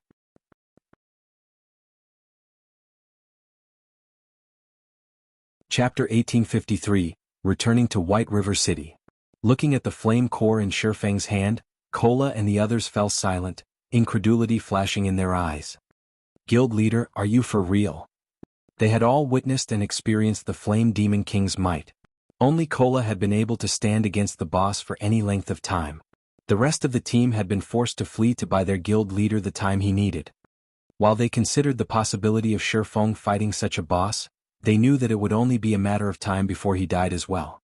As for Shifeng slaying the Flame Demon King, that was simply impossible. However, the flame core before them was proof of the swordsman's claim. Moreover, the raging inferno that had consumed the valley was gone, not even a spark remained. For a time they were utterly baffled. "I have killed the Flame Demon King, but only its weakened version," Shifeng explained, smiling. With the explanation, the team could, more or less, accept the fact that Shifeng had killed the boss. Otherwise they would have suspected Shifeng of abusing some bug in the game. "Right, Kola, how far are you from level 58 right now?" Shifeng asked as he turned to the MT. "Level 58? After taking a look at his experience bar, Kola said, "After my recent death, I'm 73% away from level 58. "What about you, Summer?" Shifeng asked as he turned to alluring Summer, who wore an exquisite set of light blue robes. "How far are you from level 59? "I'm down to 6% of level 58. I'll need quite a few days before I reach level 59, alluring Summer said.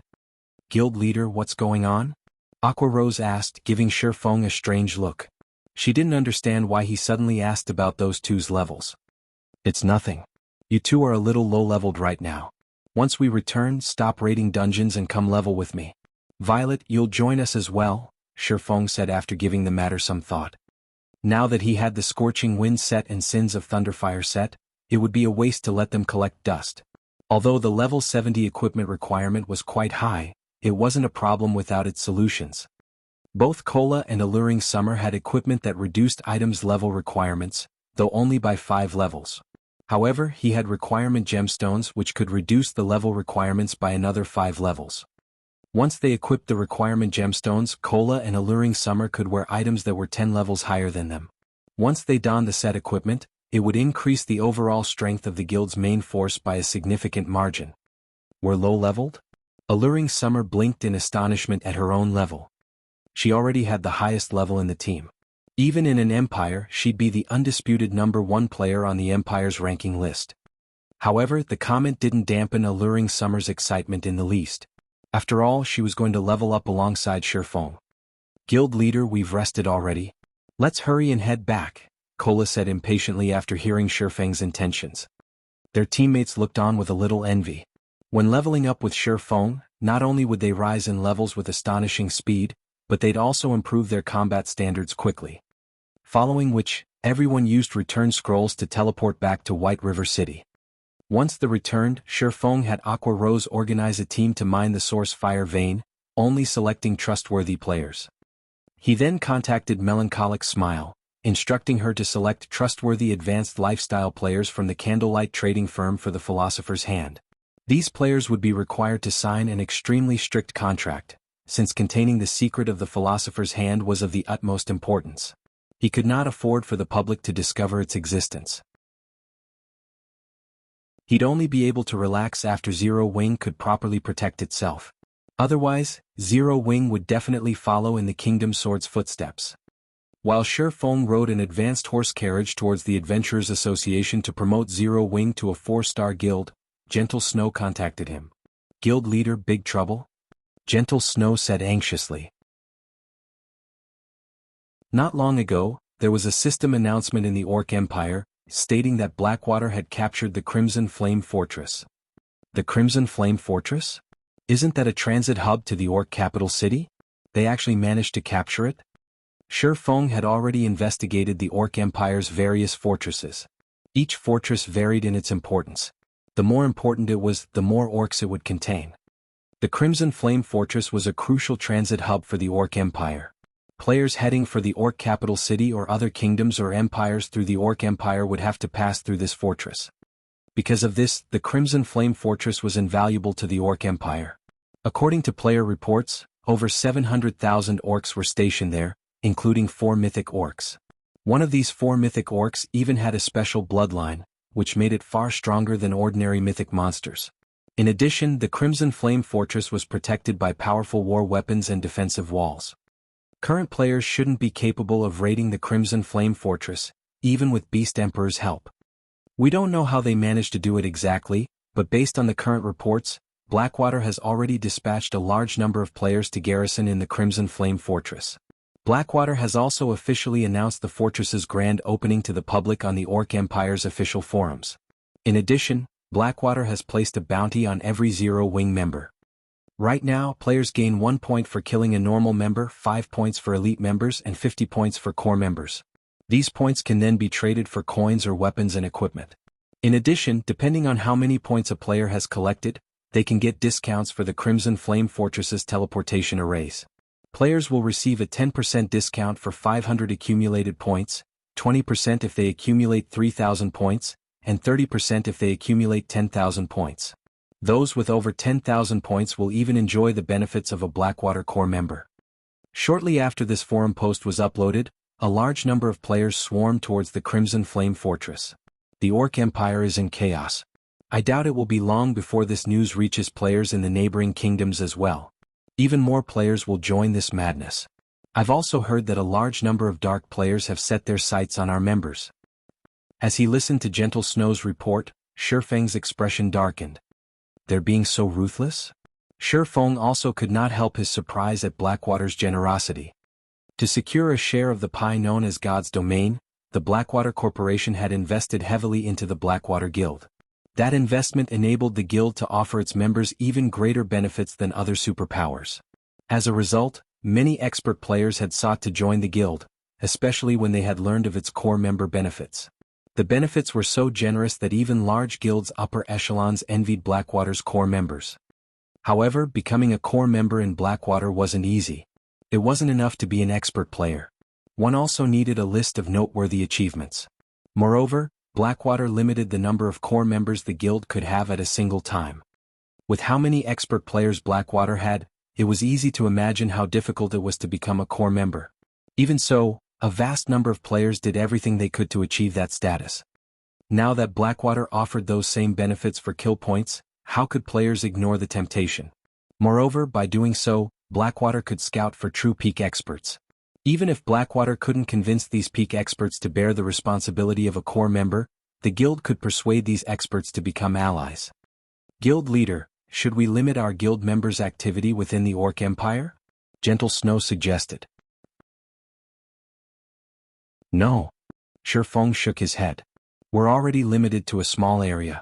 If we reduce that further, our members in Silverwing Town won't be able to level up. Since Blackwater has already declared war against us, then we'll prepare for war as well. Post an announcement on the Orc Empire's forums, stating that Zero Wing will offer the same point system as Blackwater.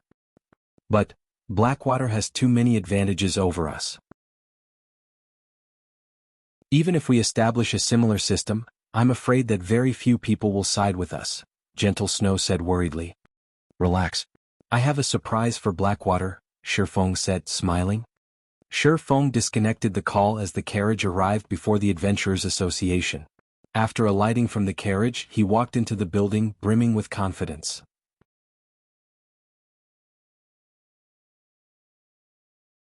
Chapter 1854, Promotion to a 4-star Guild. Dark Knight Empire, Light Shadow City, Dark Souls main headquarters. Zero Wing is quite interesting. I don't know if this guild is brave or overestimates itself. It's provoked so many powers that nobody usually dares to. Not only has Lu Xinglua targeted Zero Wing now, but Blackwater also wants to exterminate the guild, Tiger Breaker said, smiling as he read the report he had just received regarding Blackwater's official declaration of war against Zero Wing. This latest move from Blackwater was particularly vicious. Not only could Blackwater's bounty destroy Zero Wing's members regardless of rank, but the guild would also be able to lure a large number of players to the Crimson Flame Fortress, earning considerable profits. In addition, it would have its pick of peak experts, killing 3 birds with 1 stone. Although Zero Wing's foundation was sturdy, Blackwater was on an entirely different level. It wouldn't be long before Zero Wing's economy crumbled. Alliance Master, should we proceed with our original plan? Pathless, the Tier 2 Elementalist, quietly asked from beside Tiger Breaker. Of course. We had only accepted Starlink's commission, but now that Blackwater has joined the fray, not only are we going to proceed with our plan, but we'll also increase the number of participating members, Tiger Breaker said, snorting. We suffered quite a loss at Zero Wing's hands. It's time for Zero Wing to pay back that debt tenfold. Notify every adventurer team and tell them to send their experts to your empire. I'll take command of the operation personally. We'll teach Zero Wing to fear Dark Soul. Understood. Pathless nodded slightly, a hint of excitement flashing in his eyes. Since Dark Soul had grown famous, his and Tiger Breaker's adventurer team, the strongest in the alliance, had rarely taken action. Normally, they left the toughest commissions to the Dark Hunters and Shadow Claw adventurer teams. White River City, Adventurers Association. As soon as Shifeng entered the building, he noticed players crowding the lobby, chatting about Blackwater and its Crimson Flame Fortress. Blackwater is amazing. It actually captured the Crimson Flame Fortress so quickly. Exploring the Empire will be much easier now. I've also heard that the Crimson Flame Fortress can teleport players to any nearby locations like Zero Wing City. We'll be able to avoid the Ore's inspection points in the Empire's inner region and reach its core area. That's right. I've heard that the Empire's core area is basically a treasure trove. It has a lot of rare ores and herbs, and the monsters in that area provide far more EXP than in the inner region. If we can get into the Ore capital city, we'll have an even greater time. I've heard that the monsters in the regional dungeon have a chance of dropping magic crystals. I've heard that as well. The Ore capital city is an extremely rare Azura mode regional dungeon. Moreover, it's a level 50 to level 100 super large-scale regional dungeon. Including the fact that it's in a neutral map, it'll offer far better loot than any regional dungeon available right now. Zero Wing is in trouble this time. Now that Blackwater has made such a vicious move, I'm afraid Zero Wing will struggle to survive in the Ore Empire. I've heard that quite a few known and top adventurer teams were doing everything they could to garrison in Silverwing Town, but those that succeeded probably regret their decisions now. When the players in the lobby spoke about the Crimson Flame Fortress, their eyes glowed with excitement and anticipation. When they spoke about Zero Wing, their tone carried disappointment and pity. At this point, nobody had an optimistic view of Zero Wing's chances against Blackwater. After all, the difference between both sides was simply massive. Previously, Zero Wing had held its ground thanks to Silverwing Town, but now that Blackwater had secured the Crimson Flame Fortress, Zero Wing had lost the advantage Silverwing Town granted. News sure spreads quickly. Shifeng revealed a bitter smile when he overheard the conversations around him. It seems Blackwater had prepared to advertise this matter, waiting for the right moment. Blackwater's successful capture of the Crimson Flame Fortress had only been announced recently, yet White River City's public was already talking about it. No matter how he thought about it, this shouldn't be possible. While it wasn't unusual that the various major powers' upper echelons had learned of the situation very quickly, they had intelligence members everywhere, but the same couldn't be said for ordinary players. Most ordinary players only learned about other countries' news through other players. Normally, it took a few hours or even days before White River City's populace would learn of something happening in the Ore Empire. Yet, as soon as he had received news about the Crimson Flame Fortress from Gentle Snow, the ordinary players in the Adventurers Association were already talking about it. The information had spread too quickly. The only explanation was that Blackwater had sent some of its members to White River City to talk about the news, secretly spreading the word. However, Shifeng did not particularly mind as he headed toward the association's second-floor hall. As Shifeng arrived before the VIP counter on the second-floor hall, he received a call. The caller was none other than Phoenix Rain.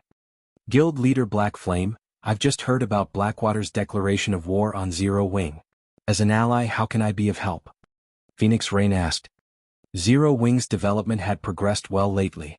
Moreover, Zero Wing's naval force continued to grow stronger, assisting her on Thunder Island. This help gave her more leeway. Now that Zero Wing was in such a predicament, she had to pay back the debt she owed. Since Phoenix Pavilion Master has offered, I won't shy away. I've been informed that Blackwater has been quite close with Nine Dragons Emperor recently. I'm guessing that 9 Dragons Emperor helped the guild capture the Crimson Flame Fortress. I hope that you can help me hinder 9 Dragons Emperor as much as possible, Shifeng said, his gratitude obvious in his voice. That won't be a problem. I'll send some people to cause him some trouble.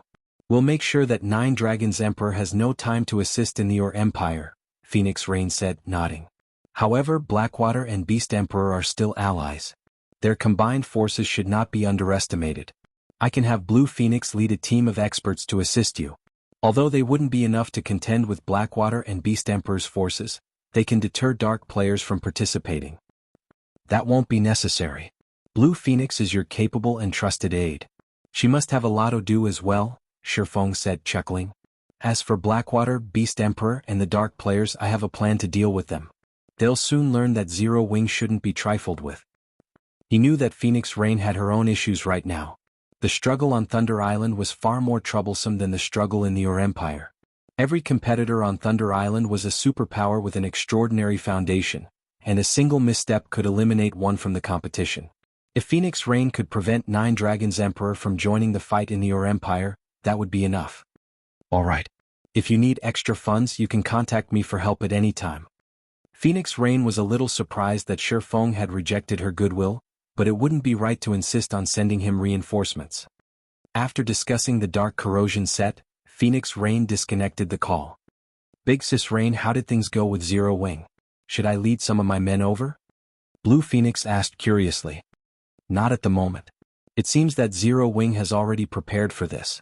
However, since Blackwater has decided to go all out, I doubt those preparations will last very long. It's best if you are ready to head out at a moment's notice, Phoenix Rain said. I understand. Blue Phoenix nodded. She felt as if Zero Wing was being too stubborn this time. Blackwater had occupied the Iron Empire, and its development speed was ridiculously fast. Even the Great Pavilion Master was awed by Blackwater's success. Blackwater even had more experts than the Dragon Phoenix Pavilion right now. The guild only lacked Domain Realm experts. However, while Blackwater didn't have Domain Realm experts, it had countermeasures for such monstrous players. Otherwise, it wouldn't have been able to remove the super first-rate guilds that had occupied the empire. Meanwhile, inside a VIP room of White River City's Adventurers Association. Lord Protector, how may I be of service today? An NPC senior administrator asked Shifeng respectfully. I wish to promote Zero Wing to a 4-star guild. Here is the promotion order, Shifeng said. He then retrieved the 4-star guild promotion order and placed it on the table for the senior administrator to inspect.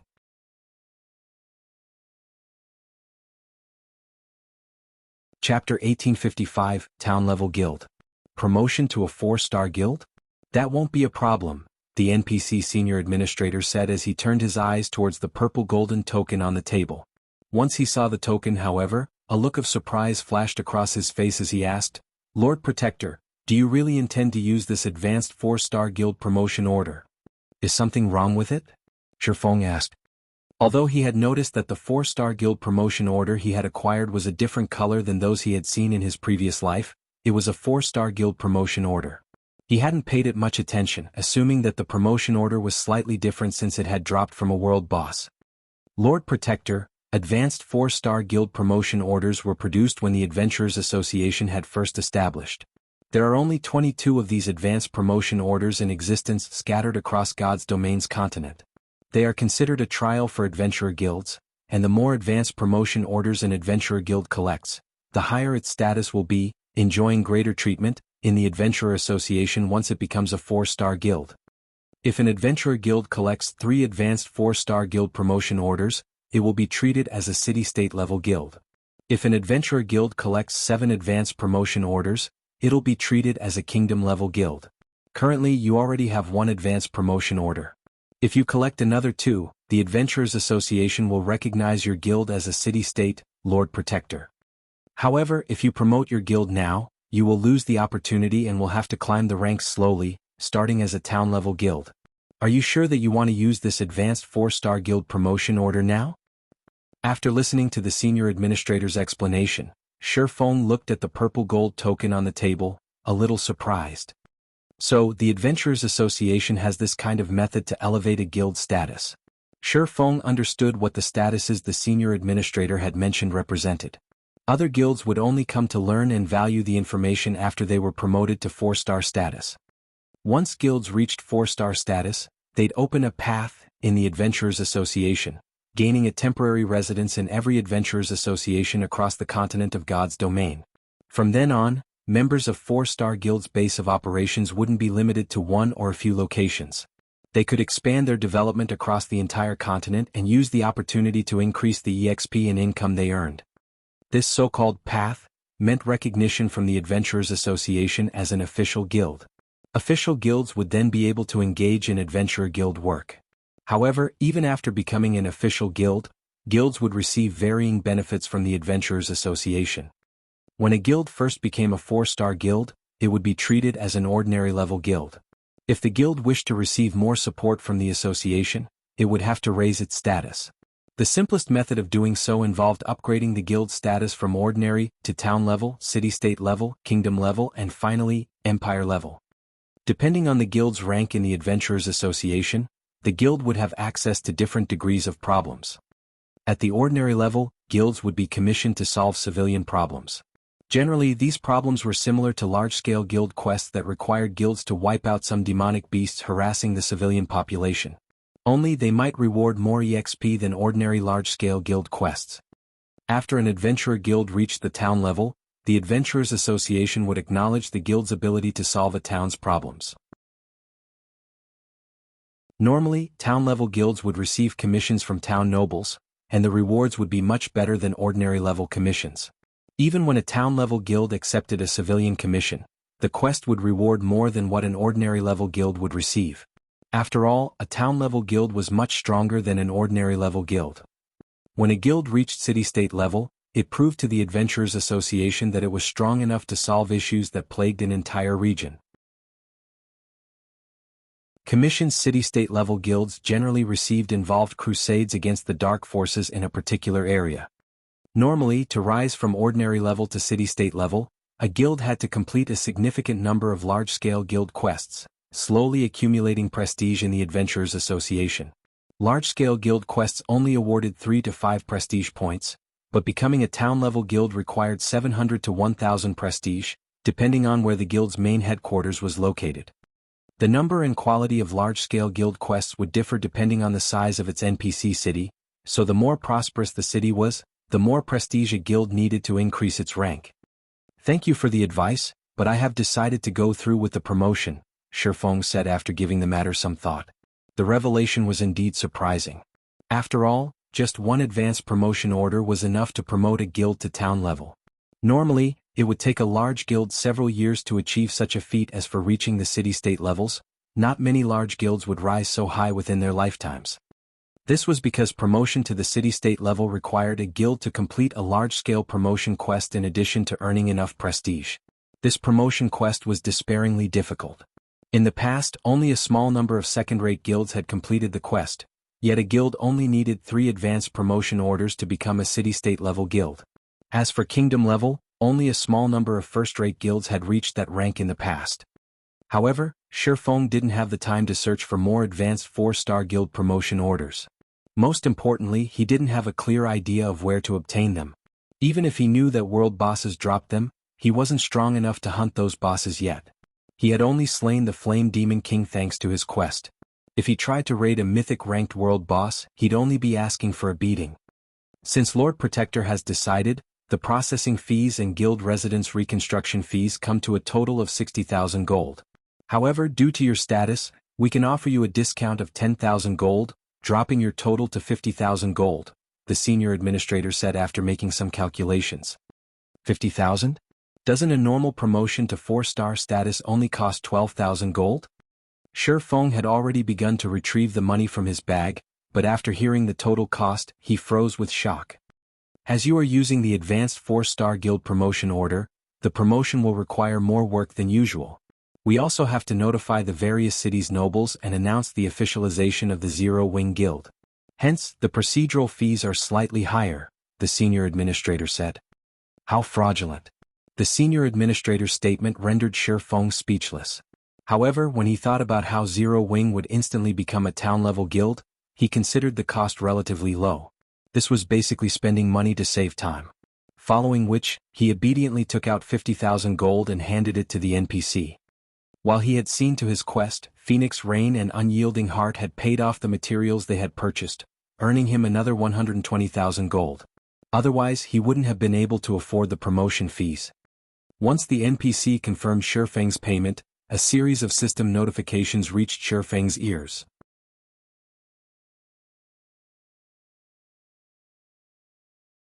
Chapter 1856, Shock. Starmoon Kingdom Region System Announcement. Congratulations to Zero Wing for becoming Starmoon Kingdom's first 4-star guild. Rewarding 1 set of intermediate guild defensive magic arrays, 3,000 gold in guild funds and 50,000 guild popularity. Guild emblem upgraded to Mysterious Iron rank. Starmoon Kingdom Region System Announcement. Congratulations to Zero Wing for becoming the first guild to own a 4-star guild residence. Rewarding 100 Adventurers Association prestige and 20,000 guild popularity. Guild battle flag upgraded to bronze rank. Upon hearing the system announcements, Starmoon Kingdom's players couldn't help but gasp. I'm not hearing things, am I? Zero Wing actually became a 4-star guild? Zero Wing is amazing. I haven't even heard of a 3-star super guild, yet Zero Wing has already been promoted to a 4-star guild. Zero Wing's members are so lucky. I've heard that joining a 3-star guild will help new players quickly become elites. The Bronze Guild emblem even increases the buffs when you're in a party with other guild members. A 3-star guild receives more high-ranked quests than a 2-star guild too. What kind of benefits will a 4-star guild enjoy? I don't know, but the benefits are definitely going to be better. Moreover, Zero Wing's guild emblem has been upgraded to Mysterious Iron rank. The buffs the emblem provides will be much stronger. Maybe I should try my luck with joining Zero Wing. As expected of Zero Wing, Blackwater has just declared war on the guild, yet Zero Wing has retaliated with such power. Blackwater will likely find Zero Wing a difficult opponent. There's no doubt about that. I just received some insider information from a friend of mine. He just got his Mysterious Iron guild emblem from the guild residence, and he says it's much stronger than before. The bronze emblem only provides 3% more HP and 1% more attack power, but the Mysterious Iron version provides up to 2% to all basic attributes, attack power, defense and EXP gain. As long as 6 or more guild members are within 150 yards, players will enjoy the maximum buff. There's no need to be in the same party. Right? There's also the bronze-ranked guild battle flag. That's basically a treasure for raiding dungeons. As long as you purchase it, you can plant it in a dungeon, and all guild members within 200 yards will receive a 10% increase to all attributes for 5 minutes. After seeing the system announcements, Starmoon Kingdom's independent players engaged in a heated discussion on the official forums. Many players had abandoned the thought of joining Zero Wing after Blackwater's declaration of war, but now that Zero Wing was a 4-star guild, it offered even better benefits. When these independent players learned about these benefits, they began to reconsider their positions. Zero Wing's new benefits were simply too tempting, especially the guild emblem. Previously, the Bronze Guild emblem had offered free teleportation between guild residences and increased attributes when in a party with other guild members. Not only did the Bronze Guild emblem save Zero Wing's members money, but it also made it easier to grind monsters. Now that the guild emblem had been upgraded to Mysterious Iron rank, its effects had more than doubled. Moreover, the guild now had access to the Bronze Guild battle flag. With the battle flag's help, Zero Wing's members would have a much easier time with dungeon bosses. After all, not every player in the game had the opportunity to learn a berserk skill. Meanwhile, the guild battle flag's buff was akin to a mini berserk skill for the entire team. Meanwhile, the various major powers soon learned of Zero Wing's latest promotion. So, this is what Black Flame was talking about? Phoenix Rain could not help but shake her head and smile as she read the latest report regarding Zero Wing. Sure enough, Zero Wing hasn't changed. It is always full of surprises. Big Sis Rain, I wish I could see the expressions of Blackwater and Nine Dragons Emperor's people when they hear about this, Blue Phoenix said, giggling. Even she was tempted by the benefits a 4-star guild enjoyed, not to mention independent players. She could already imagine the massive crowd that would form outside of Zero Wing's guild residences. Zero Wing would definitely increase its strength in a short time. Moreover, with the mysterious Iron Guild emblem and Bronze Guild battle flag, she could already foresee Zero Wing's members improving significantly in a short time. After all, both items would drastically reduce the difficulty of raiding team dungeons. Players that had struggled to increase their attributes could now raid these dungeons, acquiring better weapons and equipment. These players could then use these weapons and equipment to raid team dungeons of greater difficulty and acquire even better items, creating an endless cycle. Black Flame's latest trump card is certainly impressive. With the benefits of a 4-star guild hastening its development, Zero Wing has a chance in a war of attrition against Blackwater in the Orc Empire. As more time passes, Zero Wing will also be able to include more members in the fight. On the other hand, Blackwater severely lacks manpower, Phoenix Rain said, nodding. She hadn't actually thought that Shifeng was capable of such a move. It was no wonder why the man had rejected her offer for reinforcements. Orc Empire, Crimson Flame Fortress. After the Crimson Flame Fortress had opened to the public, a large number of players had gathered there, seeking the Orc capital city's treasures. The fortress's player population was even more frightening than Silverwing Town's. However, while the town was quite lively, the meeting room in the castle was not. Vice Guild Leader, according to our investigation, many experts from the neighboring kingdoms have begun to consider visiting Starmoon Kingdom to join Zero Wing due to its promotion to a 4-star guild, Falling Fire said, reading the report in his hands with a grim expression. All 20-plus guild upper echelons inside the meeting room were deathly silent as they looked at the woman in the seat of honor. The woman had long light red hair draped over her shoulders, and she wore a suit of sacred crimson armor. The woman looked to be around 25 or 26 and radiated a majestic charm. However, when everyone present looked at this charming beauty, fear and cowardice overwhelmed them, clear on their faces. Even Falling Fire, who was responsible for Blackwater's forces in the Orc Empire, only engaged this woman with trepidation. Their reaction was not because she was a level 57 Tier 2 shield warrior.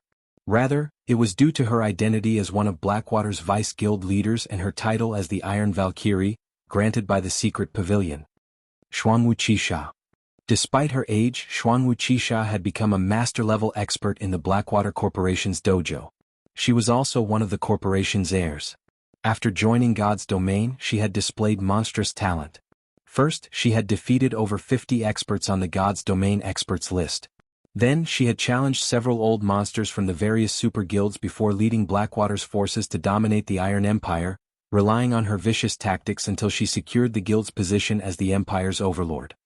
Now, to secure Blackwater's hold of the Orc Empire, she had arrived to oversee the guild's development personally. She was also responsible for the plan to target Zero Wing. Good. Then, can anyone here tell me why we only learned about Zero Wing's promotion after the fact? Xuanwu Qisha asked softly as she swept her gaze over the people before her.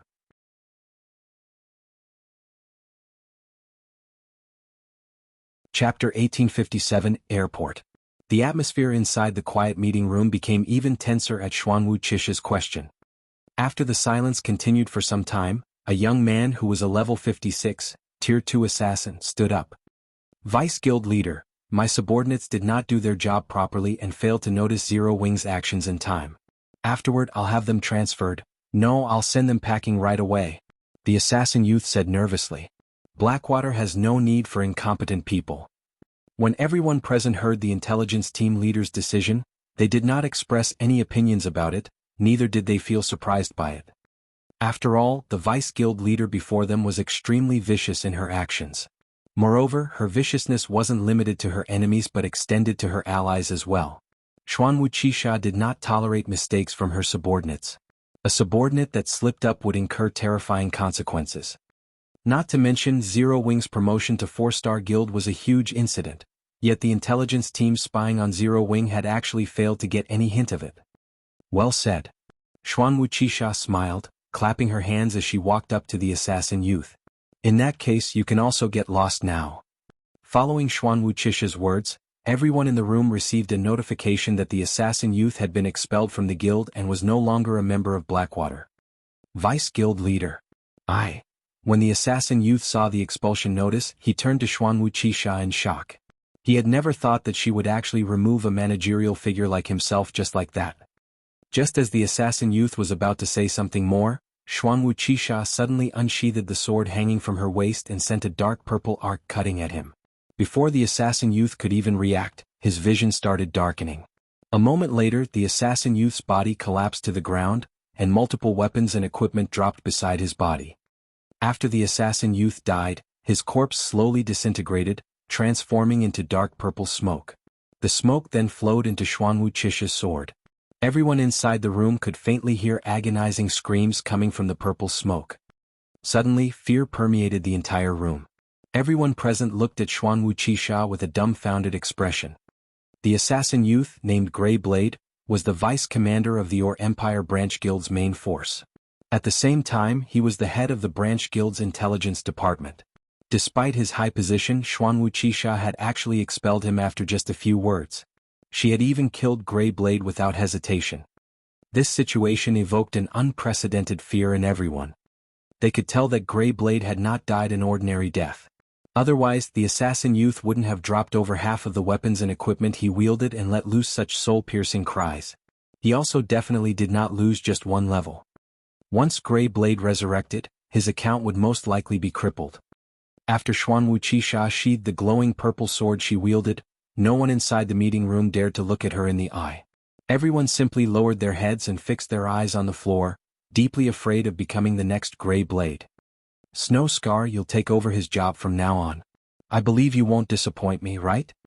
Wuxia said as she looked toward a cloaked and thin level 56, Tier 2 berserker standing by the entrance of the room. Vice Guild Leader, please rest assured. The Heavenly Eagle Legion I lead definitely will not disappoint you, the berserker addressed as Snow Scar said respectfully as he lowered the hood of his black cloak. Upon hearing the name Snow Scar, everyone present turned automatically to look at the berserker. When they saw the man's appearance, they could not help but gape in shock. Snow Scar?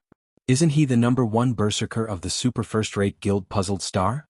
Falling Fire was also surprised when he saw Snow Scar. Everyone present was no stranger to this name. Puzzled Star was a super first-rate guild that had contended against Blackwater over the Iron Empire.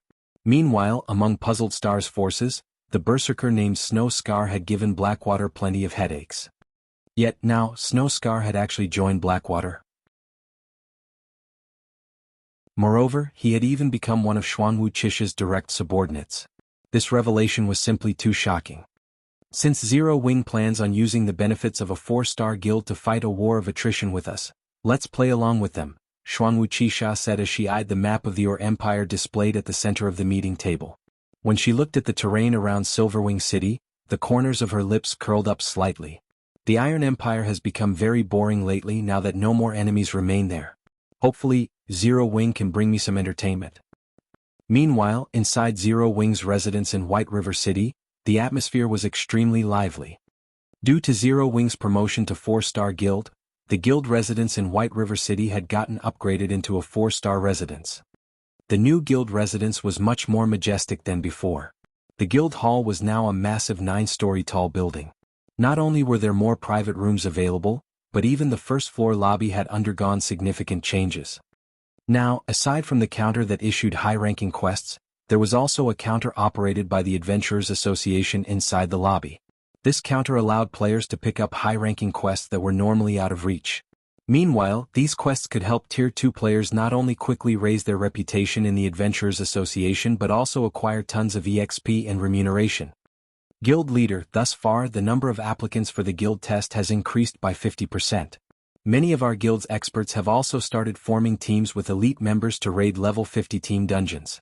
I believe it won't be long before our guild elites have level 50 secret silver equipment as well, Aqua Rose reported excitedly. Then we'll be able to dispatch large numbers of well-equipped elite and expert members to Silverwing Town and show Blackwater and those dark players who's boss. Although mainstream players had already reached level 50, due to the sharp decrease in drop rate for level 50 weapons and equipment, players weren't particularly well equipped right now. Let alone elite players, even level 50 plus expert players currently had only a few pieces of level 50 secret silver equipment on them. Excellent. Since so many people in the guild wish to raid level 50 team dungeons, let them prioritize raiding these team dungeons, Shifeng said as he pointed out a few level 50 team dungeons in Starmoon Kingdom. Although these team dungeons did not drop the best weapons, equipment and materials, they were sources of fire essence stones, ice crystal water and Titan Oregon. These three materials were extremely rare and were very difficult to acquire from the market. However, they were also the main materials necessary for the Hell tank.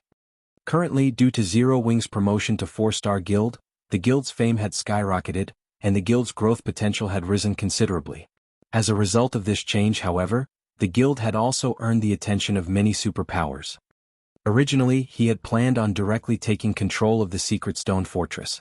However, if he did so now, the consequences would be extremely severe. The various superpowers coveting the fortress would definitely go crazy over the matter. Hence, what he needed to do right now wasn't to take control of the secret stone fortress but to boost the guild's combat power. Meanwhile, the simplest way to do so was to expand the guild's arsenal of war weapons. Currently he had 2 new war weapons he could make. One was the Guardian Puppet while the other was the Hell tank. He had just acquired the Philosopher's Hand, and it would take Melancholic Smile some time to select trustworthy advanced lifestyle players. Nurturing these advanced lifestyle players into masters would also take quite a lot of time. The production of the Guardian Puppet required too many masters. It simply wasn't feasible to nurture the necessary masters within the amount of time remaining to take control of the secret stone fortress. Hence, the only option he had left was the Hell tank. With sufficient Hell tanks, although these wouldn't allow Zero Wings members to roam the Empire uncontested, defending the secret stone fortress should not be a problem. I understand. I'll have our guild members focus on raiding these dungeons, Aqua Rose said, nodding. She then started making the necessary arrangements. Meanwhile, after Sher Feng was done assigning tasks, he went to White River City's teleportation hall and teleported to Star Moon City, then headed to the capital City Hall. Lord Protector, how may I be of service to you today? An NPC senior administrator greeted Sher Feng as soon as he entered the building. Hello, I wish to construct an airport linked to Star Moon City in Silverwing Town. Here is my airport's construction certificate, Sher Feng replied as he retrieved an ancient parchment from his bag.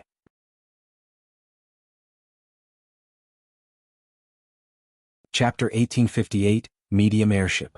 After the senior administrator verified the airport building order's authenticity, he presented a list of airport designs for Sher Feng to choose from. Unlike other advanced constructions, players only needed an airport building order to construct an airport. The airport size would depend on the player's budget. Players had 3 sizes to choose from: small, medium, and large. The larger an airport was, the more airship docks it would have. Moreover, the system would allocate higher quality airships. How expensive? As Sher Feng examined the various airports' prices, he felt like a poor bastard. The cheapest airport on the list the senior administrator had provided cost 50,000 gold to construct, whereas the most expensive small airport cost 150,000 gold. Needless to say, the medium and large airports cost even more. Although he had known the minimum price for constructing a small airport, he hadn't expected such a large price disparity between the cheapest and most expensive small airports available. Of course, the most expensive small airport was worth every coin. The 50,000 gold airport looked shabby next to the 150,000 gold option. The 50,000 gold airport only had 4 small docks, which were only available to ordinary small airships. The 150,000 gold option had 6 small docks, and all 6 housed small bronze airships. Not only were small bronze airships 30% faster than ordinary small airships, but their load capacity was also 50% higher. The profits a small bronze airship could generate was more than double that of an ordinary small airship. However, after deducting the promotion fees he had paid earlier, he only had a little over 90,000 gold on hand. It was obviously not possible to construct the best small airport available right now. Moreover, if he wished to become the Secret Stone Fortress's advanced manager, he needed to fork over another 60,000 gold. He still had 2 days left before he had to pay the 60,000 gold for the Secret Stone Fortress. Although he could earn a lot of money through the guild's territories and selling the rare materials from the Ice Crystal world, he should have barely enough money for the cheapest airport and the required fees for the Secret Stone Fortress with the total profits. It seems I have no choice but to go with the cheapest option for now and rebuild a better one once I have the money to do so. Sher Feng could not help his sigh as he read the list. As long as players qualified to build an airport in a town, they could build whatever kind of airport they wished. However, once an airport had been constructed, it couldn't be upgraded. If players weren't satisfied with their small airport and wanted to construct a medium airport, they'd have to remove the current construction and build the desired airport from scratch. In other words, players would have to pay the full price for a medium airport, rather than the price difference. This was why even super guilds didn't dare to expand their airports casually. Lord Protector, as you are the first heaven-blessed individual in Star Moon Kingdom to construct an airport, we have 2 additional small airport models and 1 medium airport model we can offer. May I know if you are interested in seeing them? The senior administrator asked, smiling at Shi Feng, who was deep in thought. Let me take a look. Shi Feng's eyes glowed with interest when he heard the NPC's offer. This additional recommendation was the equivalent of a bonus reward. Naturally, he wouldn't ignore the potential opportunity. The senior administrator then retrieved a second list, handing it to Shi Feng. Although the list only had 1 page listing only 3 airport variations, descriptions covered the page. Only a fraction of the descriptions included simple introductions, while rules and regulations took up the majority of the page. Model 024, Small Airport. Price: 150,000 gold. Has 5 small docks, each equipped with a small bronze airship. Has 1 medium dock, equipped with a medium bronze airship. Installment plan: down payment of 60,000 gold and pay an additional 200,000 gold within 1 month. If payment is not completed within that time, the airport will be repossessed. Model 039, Small Airport. Price: 180,000 gold. Has 6 small docks, each equipped with a small bronze airship. Has 1 medium dock, equipped with a medium bronze airship. Installment plan: down payment of 80,000 gold and pay an additional 240,000 gold within 1 month. If payment is not completed within that time, the airport will be repossessed. Shi Feng couldn't ignore the temptation of these 2 models. Not only could he pay in installments, but the small airports even had a medium dock and a medium bronze airship. Normally, this benefit was only included with medium airports. A medium airship wasn't just larger than a small airship. It also allowed NPC merchants to transport large and special cargo that small airships couldn't handle. As for the medium airport the NPC recommended, Shi Feng had instinctively ignored it. 500,000 gold was more than enough of a reason to pass the option by. Lord Protector, are you satisfied with the airports listed? The senior administrator asked. If you cannot decide or lack sufficient funds, we can reserve these 3 options for you for 3 days. No need. I'll go with Model 024, Shi Feng said without hesitation. He definitely couldn't afford the medium airport, even if he bankrupted himself. As for Model 039, he would have chosen it if he could have. After all, it only cost an additional 30,000 gold, or a total of 60,000 if he chose the installment plan, for an additional small dock and small bronze airship. However, if he paid the 80,000 down payment, he would have a very difficult time collecting the 60,000 gold required to claim the secret stone fortress. Hence, he had chosen Model 024. Although playing the remaining 200,000 gold within 1 month would be a little troublesome, with Zero Wing's current development rate, it wasn't entirely impossible. Moreover, with an additional medium dock and medium bronze airship, his airport would likely generate enough income to cover a significant portion of his debt. Furthermore, the airport's construction would increase the income from Silverwing Town's other facilities. Lord Protector, the Model 024 you have chosen comes to 150,000 gold. Would you like to issue a one-time payment or pay in installments? The senior administrator asked respectfully. I'll pay in installments, Shi Feng said. He then retrieved 60,000 gold from his bag, leaving him with just a little over 30,000 gold. All right. Once the senior administrator confirmed the payment, he explained, I have received the 60,000 gold. I will soon send people to Silverwing Town to start the construction. The airport will take 2 natural days to complete. If you wish it, you can reduce the construction time to 1 natural day by paying an additional 6,000 gold. Just build it normally, Shi Feng replied. Building an airport required a lot of time, which he knew. That was also why he had chosen to construct the airport now. If he completed the airport a day before schedule, it would do more harm than good.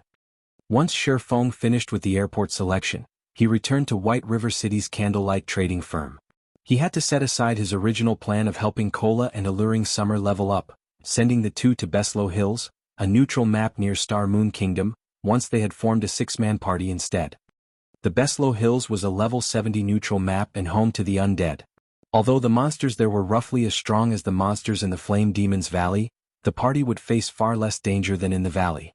Moreover, undead generally had below-average HP. With Cola's current equipment, he'd be able to resist the undead army in the area. His 5 party members would simply need to consume holy light potions, converting their attacks into light-type. Light-type attacks dealt double damage to undead, which would significantly increase the party's grinding speed.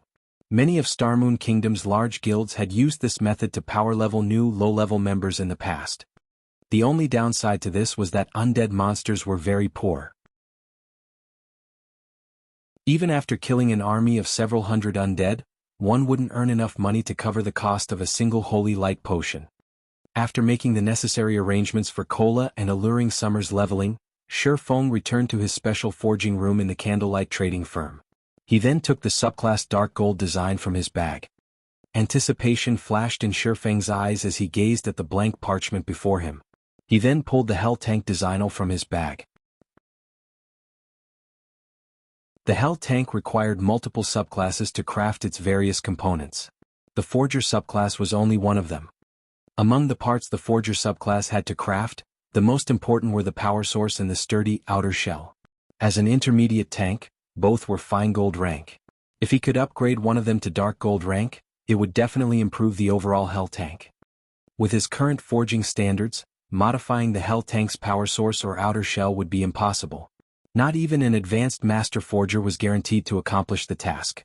However, the subclass dark gold design before him could forcefully modify and upgrade a low-rank design to dark gold rank, making the impossible possible. Of course, he had never actually heard of anyone achieving the feat, so he wasn't sure if it was possible, but if he succeeded, the Hell Tank would become far more powerful. Improving the outer shell will only increase the tank's defense and durability, but the tank's offensive abilities are more important. Let's go with the power source. After examining the Hell Tank design before him for some time, Shifeng decided to upgrade the tank's power source. Shifeng activated the subclass dark gold design and designated the Hell Tank's power source design as the target. A loading bar then appeared as the system analyzed and modified the design. Please succeed. Shifeng silently prayed as he watched the loading bar slowly fill. TL notes. Hell Tank. Changed Hell Chariot from Chapter 1771, Dashed Hell Tank.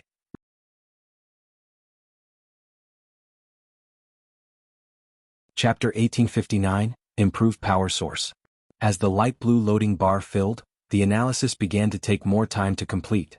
Once the analysis reached 90% completion, each subsequent percentage took over a dozen seconds. Don't tell me it's going to fail? Shifeng couldn't help his growing nerves as he watched the loading bar. Blank subclass designs generally had a 100% modification success rate, but as far as he knew, no one had ever tried to modify parts of a design. The subclass design was a one-time use item, vanishing regardless of whether the modification succeeded or not. Nobody would take the risk of losing an opportunity to upgrade their subclass to the next rank. Finally, after more than 10 minutes, the modification finished. And Shifeng heard the sound of a system notification. System, congratulations. You have modified the Hell Tank's power source and acquired the dark gold ranked Hell Tank power source design. System, congratulations.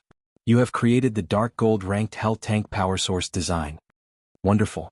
Shifeng was ecstatic as he watched words and diagrams appear on the blank parchment before him. Now that he had created a new dark gold item, he only needed to accumulate 100,000 forging proficiency points to become an intermediate master forger. Following which, Shifeng eagerly clicked to inspect the dark gold power source design. The upgrade would improve the power source's transfer of energy throughout the Hell Tank. Not only would this increase the Hell Tank's movement speed, but it would also increase the power of the tank's cannons. Amazing. It's so much stronger after the modification. Shifeng was astonished as he inspected the upgraded power source. At the fine gold rank, the power source could supply anywhere from 200 to 300 units of energy per second. This energy would power the Hell Tank's movement, defenses, and attacks. After its upgrade to dark gold rank, the power source could generate between 320 and 400 units of energy per second. In terms of performance, the power source had improved by more than 30%. Moreover, the new power source's energy output was far more stable. Now, the Hell Tank's dark gold power source could rival the power source of an advanced tank. Although advanced tanks' power sources were also dark gold rank, they required far more precious materials to construct. The required materials for the Hell Tank's modified power source, on the other hand, hadn't changed. Only the design now required a higher quantity of materials. The fact that it could rival an advanced tank's power source was amazing. The various empires commanded advanced tanks to combat mythic monsters. These war weapons weren't available to players. Guild leader, I've already collected all the materials you've requested in Blackwing City. Abyss and the others have also returned from Ocean Viewing Town, Melancholic Smile reported joyfully as she entered Shifeng's forging room. Should I bring them to you? Send them here, Shifeng said, nodding. Now that he had completed the modifications, he could start the Hell Tank's production. With Titan City and Burning Abyss's tutelage, the Candlelight trading firm had gained 2 more master engineers, bringing the total to 3, the minimum required to craft the Hell Tank. Although Shifeng wasn't an intermediate master forger yet, with the Philosopher's hand, he could perform like one. In addition, he had a much higher success rate when forging the power source than ordinary intermediate master forgers since he had created the upgraded power source. A short moment later, Burning Abyss and the 2 other master engineers stepped into Shifeng's special forging room. Despite these 3 players' status as master engineers, they still looked at Shifeng with nervous and excited energy. Anywhere else, even a first-rate guild's guild leader would have to treat them with respect due to their identities as master engineers. However, as employees of the Candlelight trading firm, they knew their place in the trading firm. Master lifestyle players might be good, but they were not irreplaceable. With the Candlelight trading firm's strength, it would have no issues nurturing more masters in the future. They were proof of this. Guild leader, do you need us for something? Burning Abyss asked. I've asked you here today to help me produce an item. However, before we do, you'll need to sign a confidentiality agreement, Shifeng told Burning Abyss's group of 3. If any of you don't wish to do so, I won't force you. I'll just find someone else to replace you later. If there are no problems, the contracts are on the table. Burning Abyss and his companions revealed confused expressions. Before they had become master engineers, they had signed Candlelight's core member contract, which was already quite strict. Logically, there should be no need to sign an additional confidentiality agreement. Although these 3 were curious, they didn't hesitate to sign the new contract Shifeng had presented. Good. Since you've signed the contract, take a look at this, Shifeng said as he revealed the Hell Chariot design to the 3 master engineers. If you don't have any issues with it, you may begin production right away. When the 3 master engineers saw the design, they were dazed. Amazing. This is an intermediate tank. Burning Abyss's eyes glowed with excitement as Head read the Hell Tank's introduction. The other 2 master engineers couldn't tear themselves away from the design after seeing it, and they wanted nothing more than to test their skills on the Hell Tank's production. Although they had learned a lot while producing speedboats, the knowledge they had gained was a drop in the ocean compared to what they would learn as they crafted this intermediate tank. If they grasped the Hell Tank's production method, it could even help promote them to intermediate masters. Guild leader, we don't have any problems with the engineering aspects of this design, but some of its components will require an intermediate master forger, Burning Abyss said awkwardly. Don't worry about that. I'll send the components to you soon, Shifeng said. Shifeng's decisive, confident reply stunned the 3 engineers. Has the guild leader already been promoted to intermediate master forger? This thought popped into the master engineers' minds. They couldn't think of any other explanation for how Shifeng would acquire the required components. An intermediate master. They had only become basic masters after a long struggle, and even now they had no idea how to become intermediate masters. They didn't even know if they could reach the intermediate master rank, yet Shifeng had just hinted that he had already become one. Alright, you guys should get to work on the basic components. I'll have the forging components sent over soon. Naturally, Shifeng knew what these 3 were thinking, but he didn't bother to refute their assumptions. Although he wasn't an official intermediate master, he wasn't far from becoming one. After all, he only lacked sufficient proficiency points. He could easily deal with that by investing time into forging items. Following which, Burning Abyss and the others went to another special workshop and started to craft the necessary basic components. As for Shifeng, he activated the Philosopher's Hand's Philosopher's Soul. He then began to refine the Titan ore and the various other materials Melancholic Smile had delivered. After 8 straight hours of work, Shifeng had finally crafted all of the Hell Tank's forged components. Although he had failed multiple times and wasted a lot of materials, the losses were within his expectations. Burning Abyss and his engineers had long since completed their part, and once they received the forged components, the trio carefully began to piece it all together. As Shifeng watched the three master engineers combine the individual components and transform them into a full-fledged tank, he could not help his growing excitement. The Hell tank was crimson and 4 times the size of a tank in the real world. The Hell tank took up nearly half of the special forming room like some gigantic, slumbering beast. Guild leader. It's a success. We combined all of the components successfully. Burning Abyss shouted in elation as he inserted the final piece and received a notification from the system.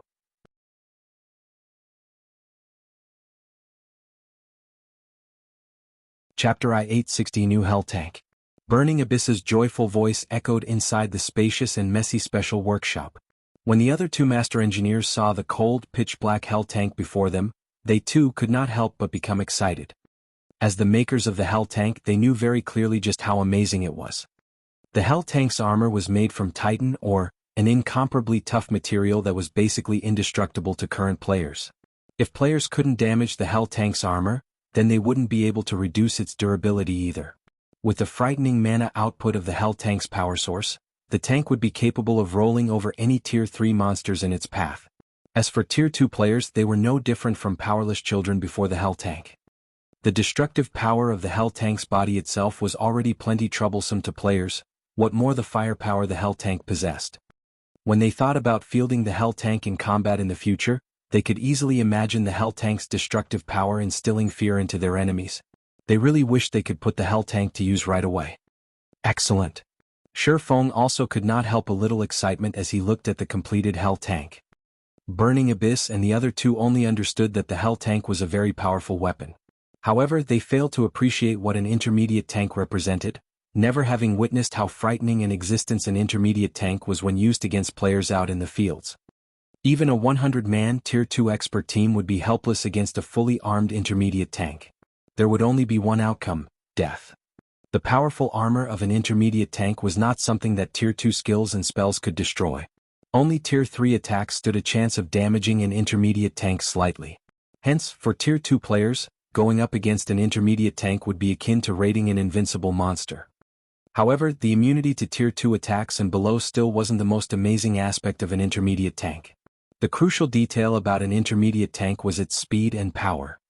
If one had an intermediate tank, one could basically move unhindered so long as one did not come across Tier 3 or above players and monsters or players that wielded war weapons. After verifying that the production was a success, Shifeng arrived before the Hell tank and stored it inside his epic ranked spatial bag. This scene stupefied Burning Abyss and his fellow master engineers. The Hell tank wasn't an item that could be stored whole in a player's bag space. If players wished to store it there, they would have to disassemble it first into smaller parts because not only did the Hell tank occupy too many bag space slots, but its weight was also extraordinary. Normally, several players would be required to lug it around. Currently, even the most expensive 1,000-slot bag sold on the market could hold only 1/10 of the Hell tank. If one wanted to store the entire Hell tank in a single bag, said bag would need a capacity of 10,000 slots. However, this was still not the most crucial point. The deciding factor was the weight. Carrying a Hell tank required at least 5 strength-focused Tier 2 players. Nevertheless, Shifeng had actually stored the entire Hell tank all by himself. What Burning Abyss and the other 2 did not know was that epic ranked spatial bags existed in God's domain. Take Shifeng's spatial bag for example. Not only could it store 12,000 slots worth of items, but it also had a built-in warehouse that allowed the storage of non-bag space items. In addition, items stored inside the spatial bag wouldn't add to the load of players. Hence, Shifeng was able to store the Hell tank without problems. After collecting the Hell tank, Shifeng had to inspect its attributes. As the Hell tank was a war weapon, its attribute panel could not be inspected while it was present in the outside world. At most, one would see only its name when inspecting it. Only after storing it in a bag space could one inspect it. Hell tank. Intermediate tank equipped with a dark gold rank power source. Maximum capacity. 20 people increases movement speed by 210%. Possesses upper rank Tier 2 defensive capabilities. Durability 400 additional skill 1 dash. Magic shield. Constructs a Tier 3 magic barrier that can absorb up to a maximum of 3 million damage for 24 minutes. Each use costs 18 magic crystals. Cooldown, 10 minutes. Additional skill 2 dash. Hell Cannon, 1,700-yard range. Deals a devastating blow at the Tier 3 standard to a 35-yard radius. Each use costs 90 magic crystals. Cooldown, 14 seconds. Additional skill 3 dash. Flame Spears, creates 14 flame spears. Each flame spear carries power at the peak of Tier 2 and has a 150-yard attack range. Cooldown, 7 seconds. It's improved by so much? Shi Feng hid his astonishment as he looked at the attributes of the Hell Tank. The original Hell Tank was already top tier among intermediate tanks. However, upgrading its power source to Dark Gold rank had improved it significantly in every aspect. Not only did the higher mana output bring a 30% increase to its movement speed, but it also amplified the magic runes carved on the Hell Tank's armor, boosting the Hell Tank's defensive capabilities from Tier 2 to upper rank Tier 2. With this, even Tier 3 attacks would barely damage the Hell Tank. Aside from that, the upgraded power source had also strengthened the Hell Tank's firepower slightly and reduced its energy consumption somewhat. Overall, the Hell Tank's combat power had improved by at least 40%. Although it still wasn't comparable to an advanced tank, it also far superior to an ordinary intermediate tank. Guild Leader, now that we've completed the first Hell Tank, may we start production on the second one? Burning Abyss asked carefully as he looked at the silent Shi Feng. He was already captivated with the Hell Tank at this point. The engineering techniques involved in the Hell Tank's production were superior to the production techniques for the ships he had made thus far. One could say that tanks were his current romance. Right now, all he wanted to do was mass-produce the Hell Tank and research the theories behind its production so that he could create his own tank in the future. However, the materials required to produce the Hell Tank were simply too staggering. Just the engineering materials needed were already extremely difficult to acquire, not to mention the forging materials. Without permission from the guild, the Hell Tank was not something he could produce as he wished. Of course. Currently, what you all need to do is produce the Hell Tank's engineering components from the materials on hand. If you run out, you can ask Melancholic for some more. I'll also try to have the forging components delivered to you as soon as possible, Shi Feng replied, nodding. After seeing the Hell Tank's strength, he was even more certain of its necessity. Although Melancholic's Smile had collected barely enough materials for 3 or 4 Hell Tanks, which would be hardly sufficient to accomplish anything major, he had already mobilized the entire guild's power to collect the necessary main materials. It wouldn't be long before they acquired more Titan Oregon. Upon hearing Shi Feng's command, the 3 master engineers grew even more excited. Without hesitation, they rushed back to their respective workstations and resumed producing the engineering components. As for Shi Feng, he returned to his special forging room and crafted the forging components. He wanted to fabricate as many Hell Tanks as possible before the airport's completion. Like so, 2 days passed by in the blink of an eye. During this time, Zero Wings members were continuously raiding the dungeons Shi Feng specified and collected a large amount of Titan Oregon, including the other rare materials Melancholic Smile sourced from other kingdoms and empires, which were integral to the Hell Tank's production. Shi Feng and the others had managed to build 5 more Hell Tanks. Now, a total of 6 Hell Tanks were sitting inside the Candlelight Trading Firm's underground warehouse. Looking at the 6 Hell Tanks, Shi Feng found them to be a spectacle to behold. Shi Feng's forging proficiency had also increased rapidly during this period. Including the proficiency points the system awarded him before, he had over 70,000 forging proficiency points accumulated.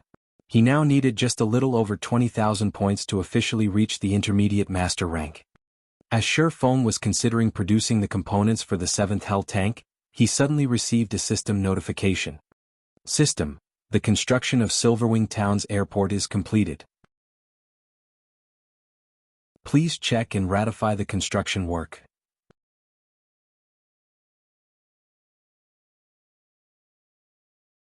Chapter 1861, Airport Opening Time's Up Already? After reading the system notification, Shi Feng promptly stopped his work, contacted Cream Cocoa, and instructed her to take his place. He had worked constantly over the past 2 days to produce the Hell Tank. He had also used the Philosopher's Hand to help Cream Cocoa and Melancholic Smile forge the Hell Tank's components. After all, he was Zero Wings Guild leader. He didn't have a lot of spare time to commit to the Hell Tank. Now that the 2 women had become basic master forgers, the Philosopher's hand could help them perform as intermediate master forgers as well. As the two women forged more components, their forging standards improved. Likewise, their production success rate increased. Although they weren't nearly as skilled as Sure Feng when crafting the Hell Tank's upgraded power source, their success range was tolerable. With this, Melancholic Smile and Cream Cocoa could work on the Hell Tank's forged components as long as they had materials even if he wasn't around. When Hell Tanks were used on a battlefield, they weren't very effective unless an army had a certain number of them. However, once they had a sufficient force, players wouldn't be able to compare to their destructive power. Hence, production of the Hell Tanks must continue without pause. Moreover, once she used and familiarized herself with the Philosopher's hand, Melancholic Smile could use the alchemy treasure effectively to nurture Candlelight's advanced lifestyle players. With it, she could gauge which players would quickly reach master rank. This, in turn, would increase Candlelight's strength far more quickly. After passing his work off to Cream Cocoa, Sure Feng used a guild transfer scroll to teleport to Silverwing Town. Or Empire, Silverwing Town. As Sure Feng walked through the streets, he could see that the town's player population had significantly decreased. The previously crowded main street alone had lost over half of its players. A strange depression had descended on the town. It was nowhere near as lively as it had been. Sure enough, the Crimson Flame Fortress's allure to elite and expert players is quite strong. With a glance at the streets, Sure Feng noticed that the majority of these players were ordinary players. Very few were elites or experts. The Crimson Flame Fortress definitely couldn't compete with Silverwing Town in terms of facilities, but it could teleport players to various locations near the Ore capital city while evading the Ore army's strict patrol. It was a fatal attraction for elite and expert players since this allowed them to reach the Azura Mode regional dungeon with far more ease. In contrast, although Silverwing Town was very close to the primordial divine ruin, a limited number of players were allowed to enter the ruin at any one time. Meanwhile, the various large guilds and superpowers monopolized the entry slots. Independent players had no chance of entering the ruin. It was natural that these players wanted to head towards the Ore capital city in search of treasure and EXP. After all, every player wanted to grow stronger and get rich overnight. The Ore capital city provided a golden opportunity. Even if players failed to find amazing treasure, they could acquire enough magic crystals in the regional dungeon to earn a small fortune, selling them to the various large guilds in bulk. Although the various team dungeons had a chance of dropping magic crystals, they didn't drop many, and the drop rate was painfully low. In contrast, even the Ore capital city's level 50+ Lord-ranked monsters had a considerably high drop rate. And these Lord-ranked monsters were common in the regional dungeon. Damn the Blackwater Guild. They've gone too far. We're not even Zero Wing members. We are just here for a few Silverwing Town transportation quests, yet they treat us like Zero Wing members, annihilating our team without a second thought. That's just the tip of the iceberg. Blackwater's members and the Dark players have stated that from tomorrow on, any player that wants to complete a transportation quest in Silverwing Town will have to pay a protection fee. Otherwise, they won't guarantee our safety during our quest. Surviving in Silverwing Town had become too difficult. I'm thinking of heading to the Ore capital city and be done with it. This is Zero Wing's territory. Isn't the guild going to do anything about this? Does Zero Wing even have the leeway to? Right now, Zero Wing's teams are constantly fighting Blackwater's members and the Dark players. There have already been several hundred skirmishes within Silverwing Town's vicinity. However, Blackwater is simply too ruthless. It used its point system to attract large numbers of elite and expert players to fight for it. Now, Blackwater's forces outnumber Zero Wing by many times. Zero Wing just doesn't have enough manpower to protect every corner of its territory. I've heard that Zero Wing has suffered more than 20,000 casualties already. Where would Zero Wing find the time and manpower to deal with the highway robberies? I've also heard that Aqua Rose personally led an expert legion to stop Blackwater's members in order to protect its territory. In the end, nearly half of Zero Wing's main force members and more than 2,000 Zero Wing experts died in that battle. Meanwhile, Blackwater lost a little over 2,000 experts and 3,000 elites. In the end, as Blackwater had too many people, and since bounty hunters had begun to join the fight, Aqua Rose's legion was forced to retreat. Now, Zero Wing has limited its movement around the town. It seems Silverwing Town isn't hospitable anymore. Let's just try our luck in the Ore capital city. Hearing the players leisurely chat on the street, some of the nearby independent players couldn't help their deep sigh. Silverwing Town wasn't declining because its facilities had fallen behind the times, but because of Blackwater's ruthlessness. The guild gave independent players no hope of making a living in Silverwing Town. They're targeting the town's independent players now? Shifeng was surprised as he overheard the conversations. Has Blackwater's leader in your empire been replaced? Guilds rarely involved independent players when they fought each other in God's domain. Not only was the act morally bankrupt, but it would also leave a bad impression of the guild. Most importantly, it would turn independent players against the guild. Yet, Blackwater ignored these consequences and attacked independent players. It had even gone as far as to charge protection fees. The vicious methods the guild employed wasn't typical of Blackwater's previous pattern. Previously, Blackwater had operated arrogantly. Although it had tried to use overwhelming power to force its opponents to submit, the guild had only pointed its blade at its enemies. The guild hadn't involved bystanders. However, Shifeng didn't give the matter much thought as he made his way towards the new airport. Regardless of what Blackwater actions, there was one thing he could be sure of: the guild was his enemy. Although Blackwater's new tactics were unexpected, now that the airport was complete, he could begin to take action. Very quickly, Shifeng arrived in the town's eastern outer area. Since this area didn't have any particularly important buildings, very few players normally visited this side of town. Since Silverwing Town had deteriorated, even fewer people wandered this way. However, the gigantic magic barrier that enveloped the airport was extremely eye-catching, so a few passing players had stopped to examine the massive barrier. Recently, over a dozen level 100 NPC guards had gathered at the mountain-like barrier's entrance, attracting even more attention. Lord Protector, I am the guard team's Knight Captain Fleisch. I will be responsible for guiding you once we're inside. Fleisch, a Tier 3 Knight Captain, respectfully introduced himself as Shifeng arrived. I'll have to trouble you then, Shifeng said, nodding as he followed Fleisch into the magic barrier. The moment he entered the magic barrier, a luxurious, spacious airport appeared before his eyes.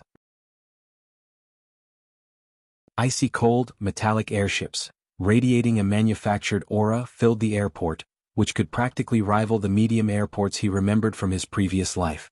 The only difference was the airport's size. It was just a little smaller.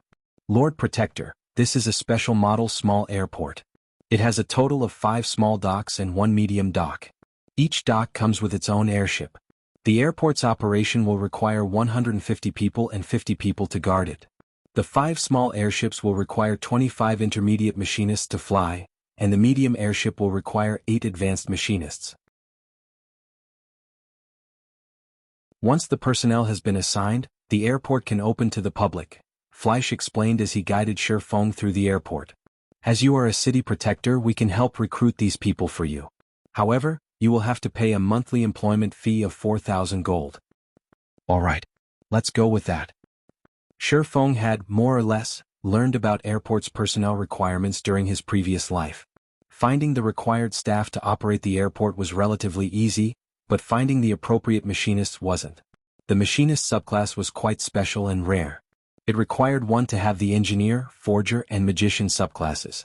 Ordinary players already had plenty of trouble developing one subclass, let alone 3. Moreover, one needed to know how to merge the 3 subclasses' techniques. It would take far more time to nurture a machinist than other subclasses as well. With how suddenly he had acquired the airport, he hadn't prepared for this aspect. Naturally, the fact that the system was willing to handle this issue was a welcome reprieve. Following which, Shifeng paid the 4,000 gold monthly employment fee. I have received the 4,000 gold. All staff members will arrive in 10 minutes. Once they do, we can open the airport to the public when you're ready. If there are no issues, I will take my leave, Fleisch said before turning to exit the airport. Following which, Shifeng toured the airport to pass the time. 10 minutes flew by in the blink of an eye. System, do you wish to open the airport to the public?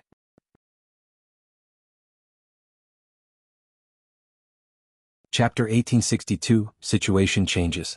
When the system alerted him of the notification, Shifeng, who stood on one of the flight platforms, noticed that NPCs had already begun their work in the airport. He then called up the airport system interface and chose to open the airport to the public. Immediately, the pitch-black barrier that enveloped the airport began to disintegrate. As it did, It revealed a colossal building which was over 100 meters tall and as large as a stadium that could accommodate 50,000 people. 6 airships were suspended on their flight platforms, which were located on the airport's top floor. In the blink of an eye, the airport had become the most iconic building throughout Silverwing Town. Crap. Is that an airship? How is this possible? How does Silverwing Town have airships? I thought only NPCs could have them. What's going on? Zero Wing has constructed an airport in Silverwing Town? The airport's revelation shocked every player in Silverwing Town. It was difficult to ignore since the 6 airships were so eye-catching. The town's players would see these massive vessels by simply lifting their heads, especially the medium airship. It was nearly the same size as a large passenger plane in the real world. It looked like a flying battleship.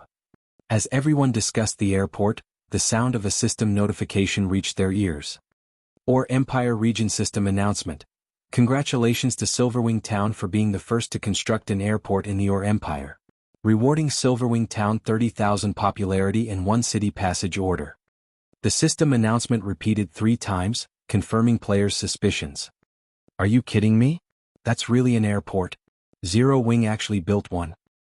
Now that Silverwing Town has an airport, doesn't that mean we won't have to run all the way to visit the town anymore? We just board an airship. That's exactly what it means. What other use would an airport have? I wonder which NPC city this airport is connected to? Silverwing Town's independent players couldn't help but cheer with joy. They might not know an airport's exact purpose, but they knew that it would make travel to Silverwing Town far easier and more convenient. Instead of running from their home countries to the Or Empire, they could simply board an airship to Silverwing Town. They were incredibly excited just thinking about it. Meanwhile, when they heard the system announcement, the players grinding in the Or Empire read it with glowing, excited expressions. They had long since learned to loathe running from place to place, especially when venturing into a dangerous, neutral map like the Or Empire. Now, however, they could just hitch a ride on an airship. This new convenience would allow them to travel between the Or Empire and their home countries frequently, saving on repair fees, particularly because the repair fees in the Or Empire were unusually high. Meanwhile, a large number of Dark players fought Zero Wing's members on a gravel hill not far from Silverwing Town. However, due to the unexpected system announcement, the battling Dark players froze in shock. Big Sis Aqua, our guild leader, is simply too awesome. He actually got his hands on an airport as well. Operating in the Or Empire will be much easier now. With the airport, players that had avoided the Or Empire due to the troublesome travel can take an airship straight to Silverwing Town. As more players visit, these Dark players will have a harder time near Silverwing Town.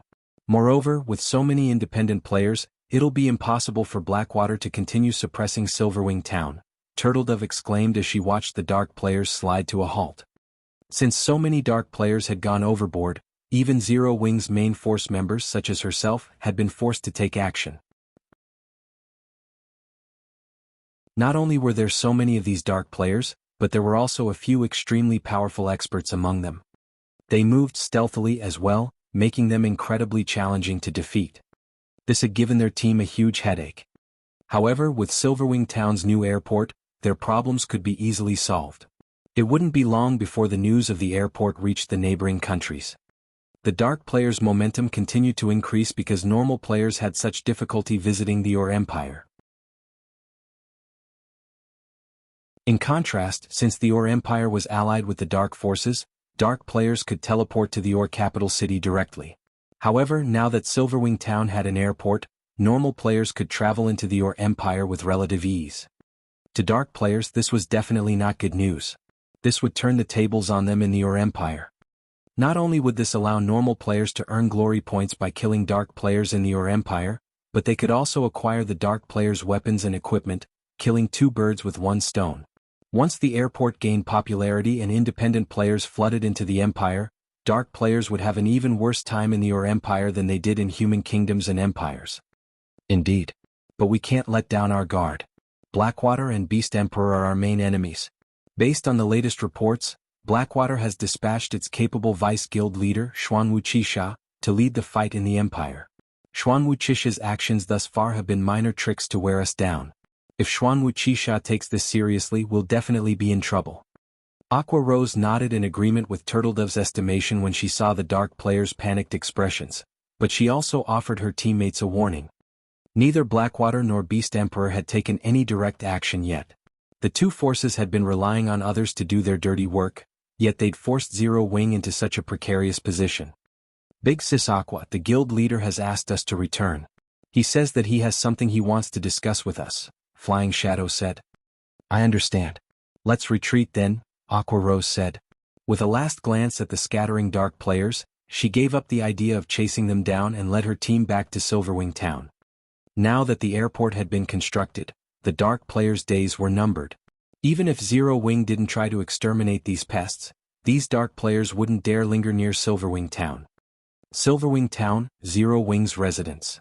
Zero Wing's upper echelons, who had been grinding or fighting dark players near Silverwing Town, promptly gathered in the residence upon receiving Shifeng's call for a meeting. The spacious meeting room practically vibrated with activity as its occupants chatted about Silverwing Town's new airport. The more they talked about it, the more energetic they became. Their exhaustion after ceaselessly fighting had vanished. Guild leader, aside from Cola and the others that are leveling up on your orders, everyone has arrived, Aqua Rose reported to Shifeng, who remained silent in his seat. Good. Let's begin the meeting then. Shifeng nodded.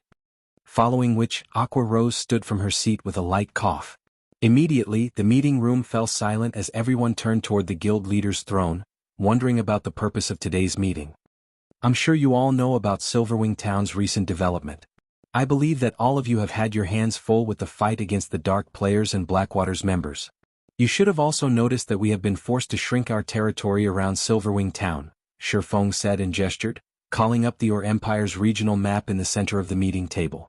However, now that the airport is complete, I've decided to expand Zero Wing's activity in the Or Empire to increase our members' leveling speed and obtain more resources to strengthen the guild. When they heard Shifeng's intentions, everyone in the meeting room grew excited. They had waited a long time for this moment. Because of the Dark players and Beast Emperor's evil beasts, they had been forced to reduce their territory and activity, but now that they had solved the problem of the Dark players, this was a good opportunity to expand. Guild leader, how far are we planning on expanding our territory? Aqua Rose asked. We're going to take the Or Empire's entire southeastern region, Shifeng announced, gesturing at the southeast section of the map before him.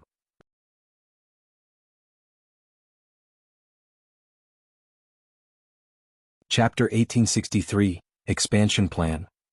After Shifeng was done speaking, the originally lively meeting room promptly fell silent. Everyone inside gaped in shock as they took in Shifeng's calm expression. It was as if he considered what he had just mentioned something trifling, something that could be accomplished easily. The Orc Empire was an extremely large map. Although it might not be comparable to an actual empire, it was at least 10 times larger than an ordinary neutral map. Even now, the territory they occupied in the Orc Empire covered only the vicinity of the primordial divine ruin in the outer area of the Orc Empire's eastern region. On the other hand, the Empire's entire southeastern region was more than 10 times larger than their current territory. Executing such a large-scale territorial expansion might be possible if their guild did not have any enemies in the Orc Empire, but they were currently at war with Blackwater. This meant that there would be territorial disputes over the scarce high-resource areas.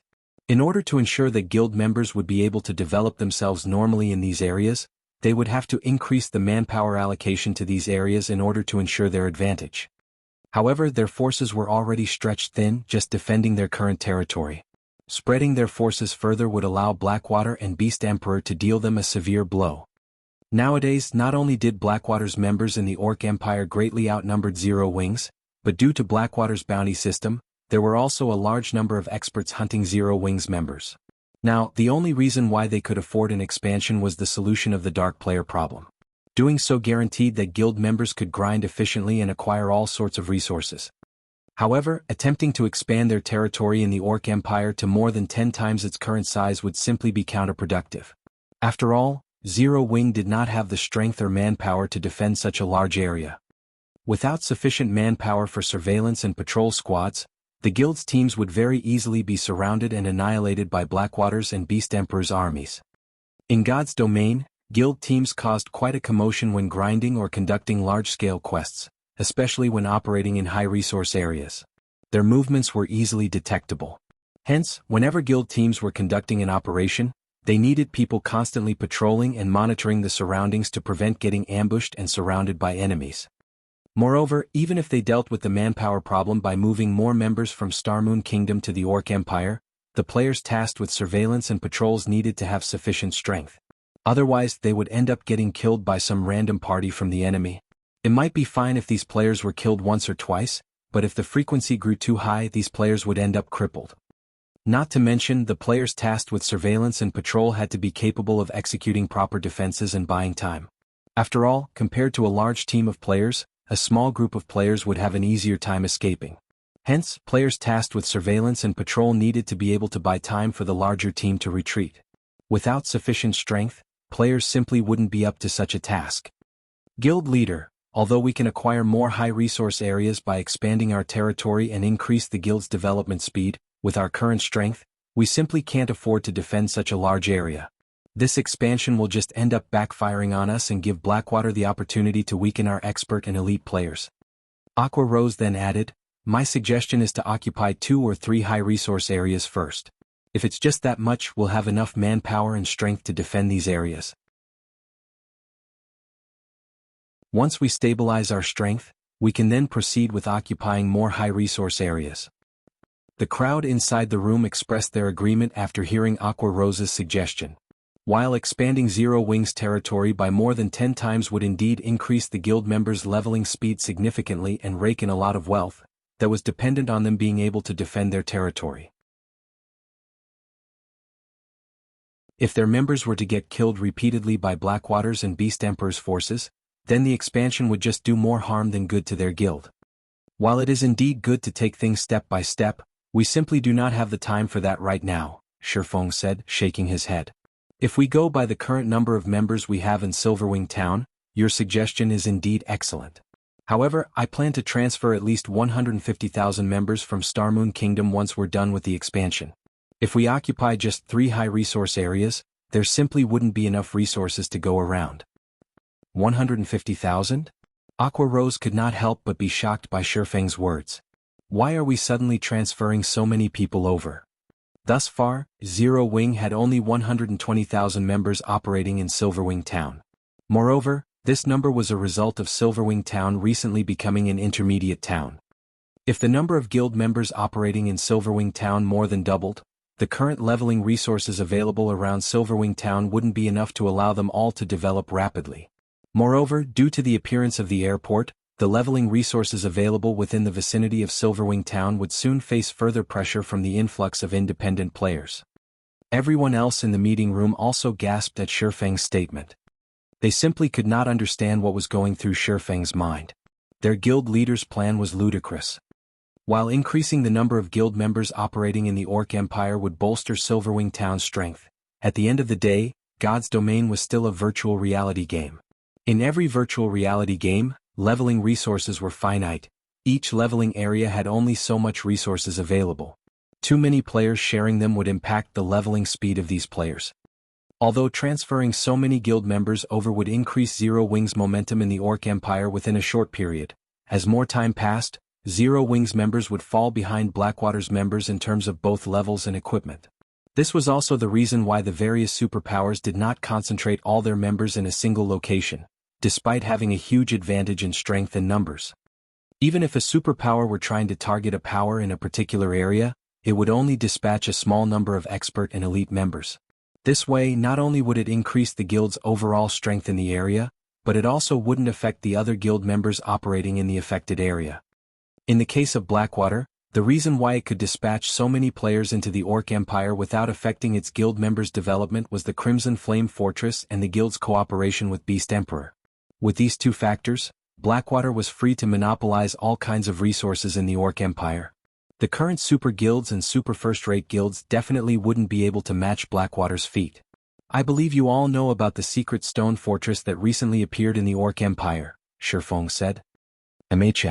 It's the only NPC fortress in the Orc Empire operated by the human race. The fortress comes equipped with all kinds of facilities.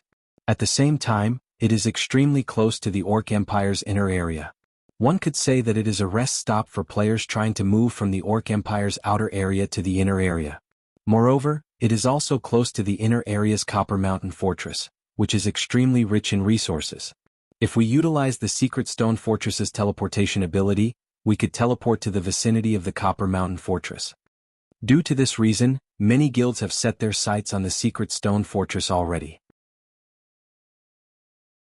They are thinking of ways to raise their status in the fortress so that they can garrison it and use it as a foundation to capture the Copper Mountain Fortress. After hearing Shifeng's sudden non sequitur, Aqua Rose gave a detailed introduction of the Secret Stone Fortress. At this point in time, the Secret Stone Fortress was already a competition ground for the various large guilds.